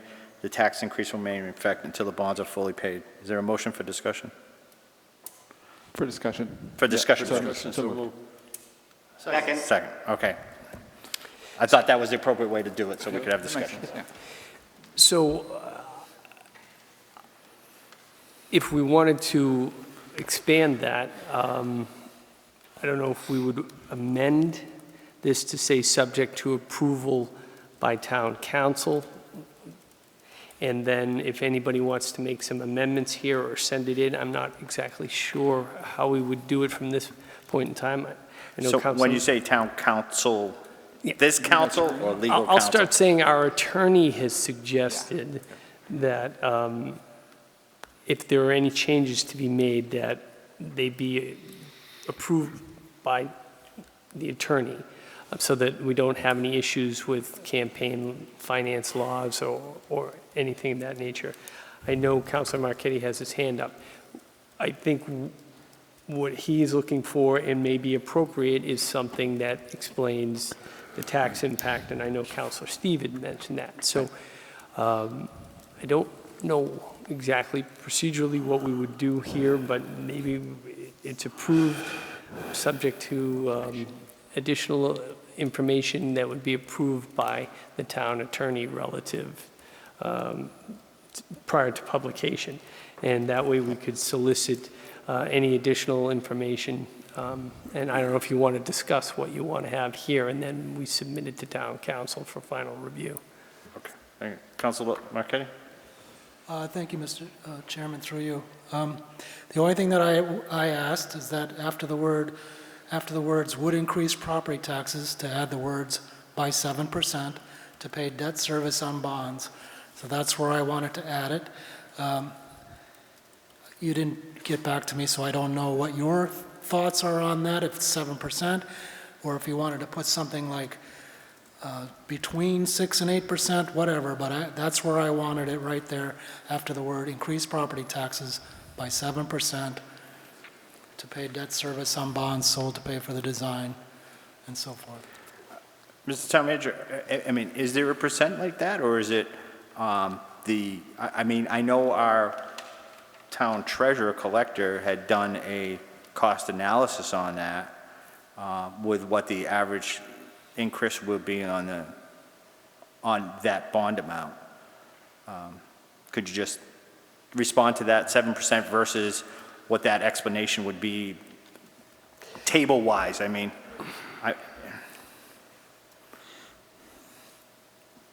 We don't know what the actual rates, perhaps, I don't think Ms. Zawadzki's on the call this evening. I know we went out last week for our call with S&P. Our rating remained the same as a AA minus. I'm not sure what the rates would be and what the actual impact is going to be. That's the whole tricky part about this. You know, we haven't. The upper end, the appropriation is like a limit on a credit card, $10,000. You don't have to spend all that amount. We don't know what will come in. I don't want to minimize the argument that Councilor Marquetti is making in that we should show the voters that it's going to cost something. I don't know if 7% is the right number to put on there. We would definitely want to use the high-end number, $25.7 million, and say that, you know, based on that cost, this is what we would perceive as an increase in your average tax bill. I might have to get some updated math from our treasurer based on any information that we've received from our bond counsel and S&P since we met with them last week. Again, I agree, we'll be transparent. I don't know if 7 is the right number. I want to make sure it's accurate. I don't want to go too high, don't want to go too low. I want to make sure that we're putting the right information. I had used the hypothetical of the average taxpayer's home that we had talked about to put in. They said that would be acceptable. We could put something in there. I just don't have the suggestion for the language this evening. I threw this on here really for a discussion purpose so that we could get something like this up on our website. And thought this would be sufficient. It was pretty simple, but I understand that there's a desire to put additional information. I think you could amend it however you want this evening, and we could submit it to council for approval. They might come back and ask for clarification. I just don't, that, or we could solicit information between now and the 24th and then submit it to council, or I'll give you one more option. As chair, I think you have the ability to have essentially an ad hoc committee. You could pick a couple of counselors to sit down with me and try and craft this out, and we send it to council and then bring it back as an agenda item at the following meeting. Okay. Councilor Steves? Yeah, thank you, Mr. Chairman. A couple of things that I was thinking about. One of them was along the lines of what Councilor Marquetti was specifically was asking for, but maybe instead of having, can we have it set up so where instead of having the average amount, can we have it like set up as a small chart, say 100,000 house, if your household is worth 100,000, 200,000, so on. So, because that would be clearer to the voters. Because the average, I'm sure the average person out there has no idea what the average house value is in Southbridge. You'd have to look it up to know. But they have a rough idea where their house falls. So if they have a house that's between 200 and 300,000, they'll have an idea of what their value is, you know. So I think that'll be a lot more helpful. And the other one I think that I think needs to be definitely clearly stated in this explanation is where this is going to be, because it's not stated in there. And I don't think either of those would have any issue as far as not being neutral and therefore running afoul of conflicts of interest and things like that, election laws. Yeah. Thank you. Councilor Lazo? This is a first good start. I like what we're seeing here. I just think that when a homeowner, put yourself in the homeowner's shoes is the best way to illustrate what you should put in this right here. I agree with Councilor Steves. We always base it off a $100,000 home or an average home in Southbridge. But the thing that they always looked at was how much, not the 8% or 6%, how much per thousand. They know what their house is assessed at. And then if you say it's $100 per thousand and you have a $100,000 house, it's simple math for everybody. Yep. So for me, I would be more, I think people look at it as how much per thousand are you going to charge me for this project to further understand what, I mean, 25.7 million, a lot of people kind of out of their ballpark, you know what I mean? The average citizen in Southbridge. So I think we bring it to a simplistic point where the simple person can understand my house is 125,000, 150,000. It should cost you 200, 100, whatever it is. They can do the math on that. You know what I'm saying? Mm-hmm. Thank you. Yes, sir. Councilor Ryan?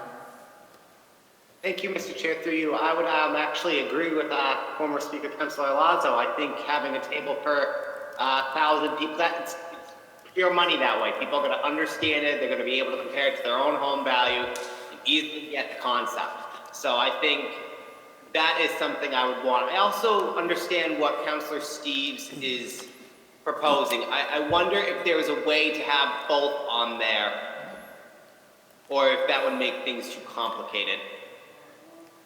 No, I think going on the website, as long as it's neutral, is fine, because then any group can share the facts, as long as we have the facts. And I want the facts out there as much as anybody else. So, but there should be some language too as to generic.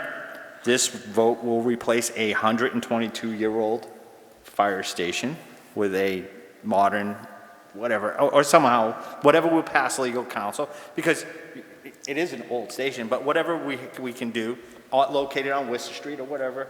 I agree, if the town manager wants an ad hoc with a couple councilors, I'm sure I have no problem with Councilor Marquetti sitting down with us, and whoever else and wants to craft this and bring it back for the council. But Council Adams? Thank you, Mr. Chair. I agree with the ad hoc committee, just come up with something and whoever that may be. But, I like the 100,000, the kind of the tax rate would, not the tax rate will be, but an increase in the tax rate, a few cents or a dollar. Or whatever cent it is or whatever. Absolutely. Council Lazo? Mr. Chairman, you bring out a valid point. It's not that you have to do the salesmanship for or against. You just got to pour the information into the public. If we're going to turn around and say, we know it's 25.7, we can translate that on per thousand. But the voter has to understand, and I think whatever committee, the building committee has to do, even if you tour the old, you need the information of what you're getting for your money. Right. You know what I'm saying? That's going to be the tough part, is who's the group that's going to turn around? Is it going to be the firemen? Is it going to be the building committee? Is it going to be the citizens groups? But we need to understand, not only is it going to cost you $100 per thousand, this is what you're getting for the $100 per thousand. On the town website, I get it. Pour the financial information out. But you know something? When I go buy a vehicle and they turn around and say, oh, this is only going to cost you $10,000, what am I getting? Well, it's got four-wheel drive, it's got a 460. All of a sudden, it's palatable. I think I want to go a little further with it because I need this. So I think, to be fair to both sides, we all know this do-nothing's not an option, and we know this building is tired. But I think we need to be transparent, honest, and let the people decide on an honest call, and not try and steer this project. Thank you. No, I agree, with neutral language. Yeah. That's on the website, that these are the facts of Yep. what this is. And then, Councilor Marquetti? Thank you, Mr. Chairman, and that's what I was basing my percentage on. The town manager sent me a chart, and he said that the fire station was going to cost $1.17 per thousand. And then he had a list of what your home is valued. You multiply $1.17 by whatever your house value is, and that's how much it's going to cost you in increased taxes just for the fire station. That's not the regular tax increase, that's just for the fire station. So that's what I was basing on. I went in between 7%. He had one at 6%, which was $1.17. He had also sent me one that was quite a bit higher. So I kind of went into the middle. If he wants to discuss going at I think it was 6.01%, $1.17 per thousand, that's fine. I'd be happy to sit on any ad hoc committee you want to form. Thank you. Councilor Steve? I just that's what I was going to say. It'll come back to me, I'm sure. All right, so we have a motion on the table. Do you want to refer this to an ad hoc? I mean, I'm willing to do it. Councilor Marquetti, I don't know.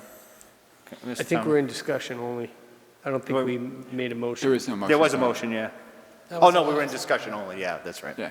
So do you want to just refer it for a report back on May 24th with some Some language? Yeah. language?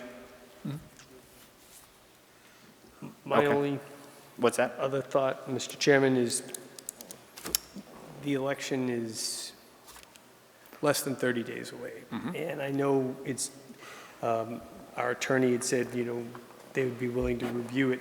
I don't know, I tacked on the words or act in relation thereto on this agenda item so that people knew we would be discussing this. Unless the council wants to vote to empower that ad hoc committee to take this, craft it, subject to council approval, so that if we meet this week, we come up with something, and we send it to council, and they say it's good to go, we can put it Legal out. counsel. Yeah. Legal counsel. Legal counsel, that it could be placed on the website prior to May 24th. That was my only thought, just in the interest of time. I'm not trying to rush you folks in any way, shape, or that form, fine? but I just I'm want fine to. with that. Yeah. All right. I mean, I could sit with, if anybody else, I'll do it. I'll get on if you want. If you don't Councilor have, Daniel? I'm in. And then Councilor Marquetti? Is that good? Okay? You can't All have a right. quorum. Huh? Can't have a quorum, I don't think. Yeah. We can have 4 because it's Okay, I it's thought a you pointed to 9-member one more. council. I was listening. Yeah. That's all. Okay? Is that okay with everybody? Yeah, that's fine. Okay. So We had it for discussion purposes. Well, there was a motion, and a second. We discussed it. Yeah. So, I mean, the amendment would be with the provision that the ad hoc committee formulate for the website a neutral description subject to the approval of legal counsel to be placed on the website. Yeah. Is that fine? That works. Okay. That works. Is there a second on, is there a motion on that amendment? I'll make a motion. Second it. Okay. Any discussion on that? I'll give you the exact language for that. That's fine. Roll call on the amendment? Counselor Catrona, Yes? Counselor Daniel, Yes. Counselor Dow, Yes. Counselor Jovan, Yes. Counselor Lazo, Yes. Counselor Marquetti, Yes. Counselor Ryan, Yes. Counselor Steves, Yes. and Counselor Adams. Yes. Okay. Is there any further discussion as amended? Roll call? Counselor Daniel, Yes. Counselor Dow, Yes. Counselor Jovan, Yes. Counselor Lazo, Yes. Counselor Marquetti, Yes. Counselor Ryan, Yes. Counselor Steves, Yes. Counselor Adams, Yes. and Counselor Catrona. Yes. All right. Councilors forum. Counselor Ryan? Nothing this evening, Mr. Chair. Hey, Counselor Dow? Not tonight, thank you. Thank you. Counselor Marquetti? Thank you. I'm all talked out tonight. Counselor Steves? So am I. All right. Counselor Catrona? Nothing this evening? Counselor Lazo? Can't help myself, Mr. Chairman. I'd just like to say, the hearing of the resignation of Larry Spinelli from the planning board was, I was kind of shocked by it, but I'd just like to thank Larry for his years of service. He's one of the gentlemen back in the early days. He's one of the few guys, when I was on council, he was on planning board, so he's been on decades, 30 better years. And he's been a tough bird on there. He's always been putting Southbridge first, and the projects, he wanted them done right, where they weren't, they're very viable for the neighborhoods, and all politics is local with Larry. So Larry, I just want to say thank you for your years of service. I was hoping that you would not resign. When I heard the resignation, I was hoping that you would have withdrawn it. But I got to tell you, as a friend and as a public servant, thank you very much for your years of service. Thank you. Thank you. Counselor Adams? Thank you, Mr. Chair, through you. Echo the same Councilor Lazo said. I sat on many planning board meetings, but 30-some years, that's a long time to volunteer your time and service to the community. So, and he served his country as well. So I just thank him for everything, and I wish him and his family nothing but the best. I do have a couple things here. I would just throwing this out here. I hope the Charter Review Committee takes a look at the expenditures. This transfer situation. $48. I understand we control the funds, but $48 coming. My personal opinion, professional opinion, I think they need to take a hard look at that and see if they can come up with a better solution than just coming to us for 5 cents here and 2 cents there down the road as the Charter Review Committee. I do want to wish it's Peace Officers Week, so I wish them nothing but the best. And this Saturday it's Police Memorial Day. Flags will be lowered to half staff, and I appreciate everything our police department does and all the sacrifices they make every single night. And it's a tough job that they have, split second decisions to becoming counselors and medics and everything else under the sun. So that day we'll be lowering the flags to half staff.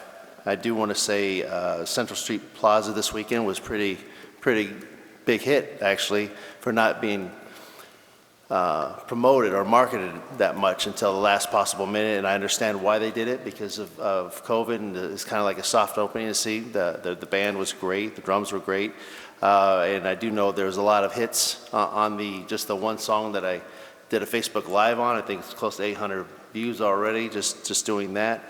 And it was pretty cool to see some of the community members come together and do that. That's what that Central Street Plaza and then parking lot was built for.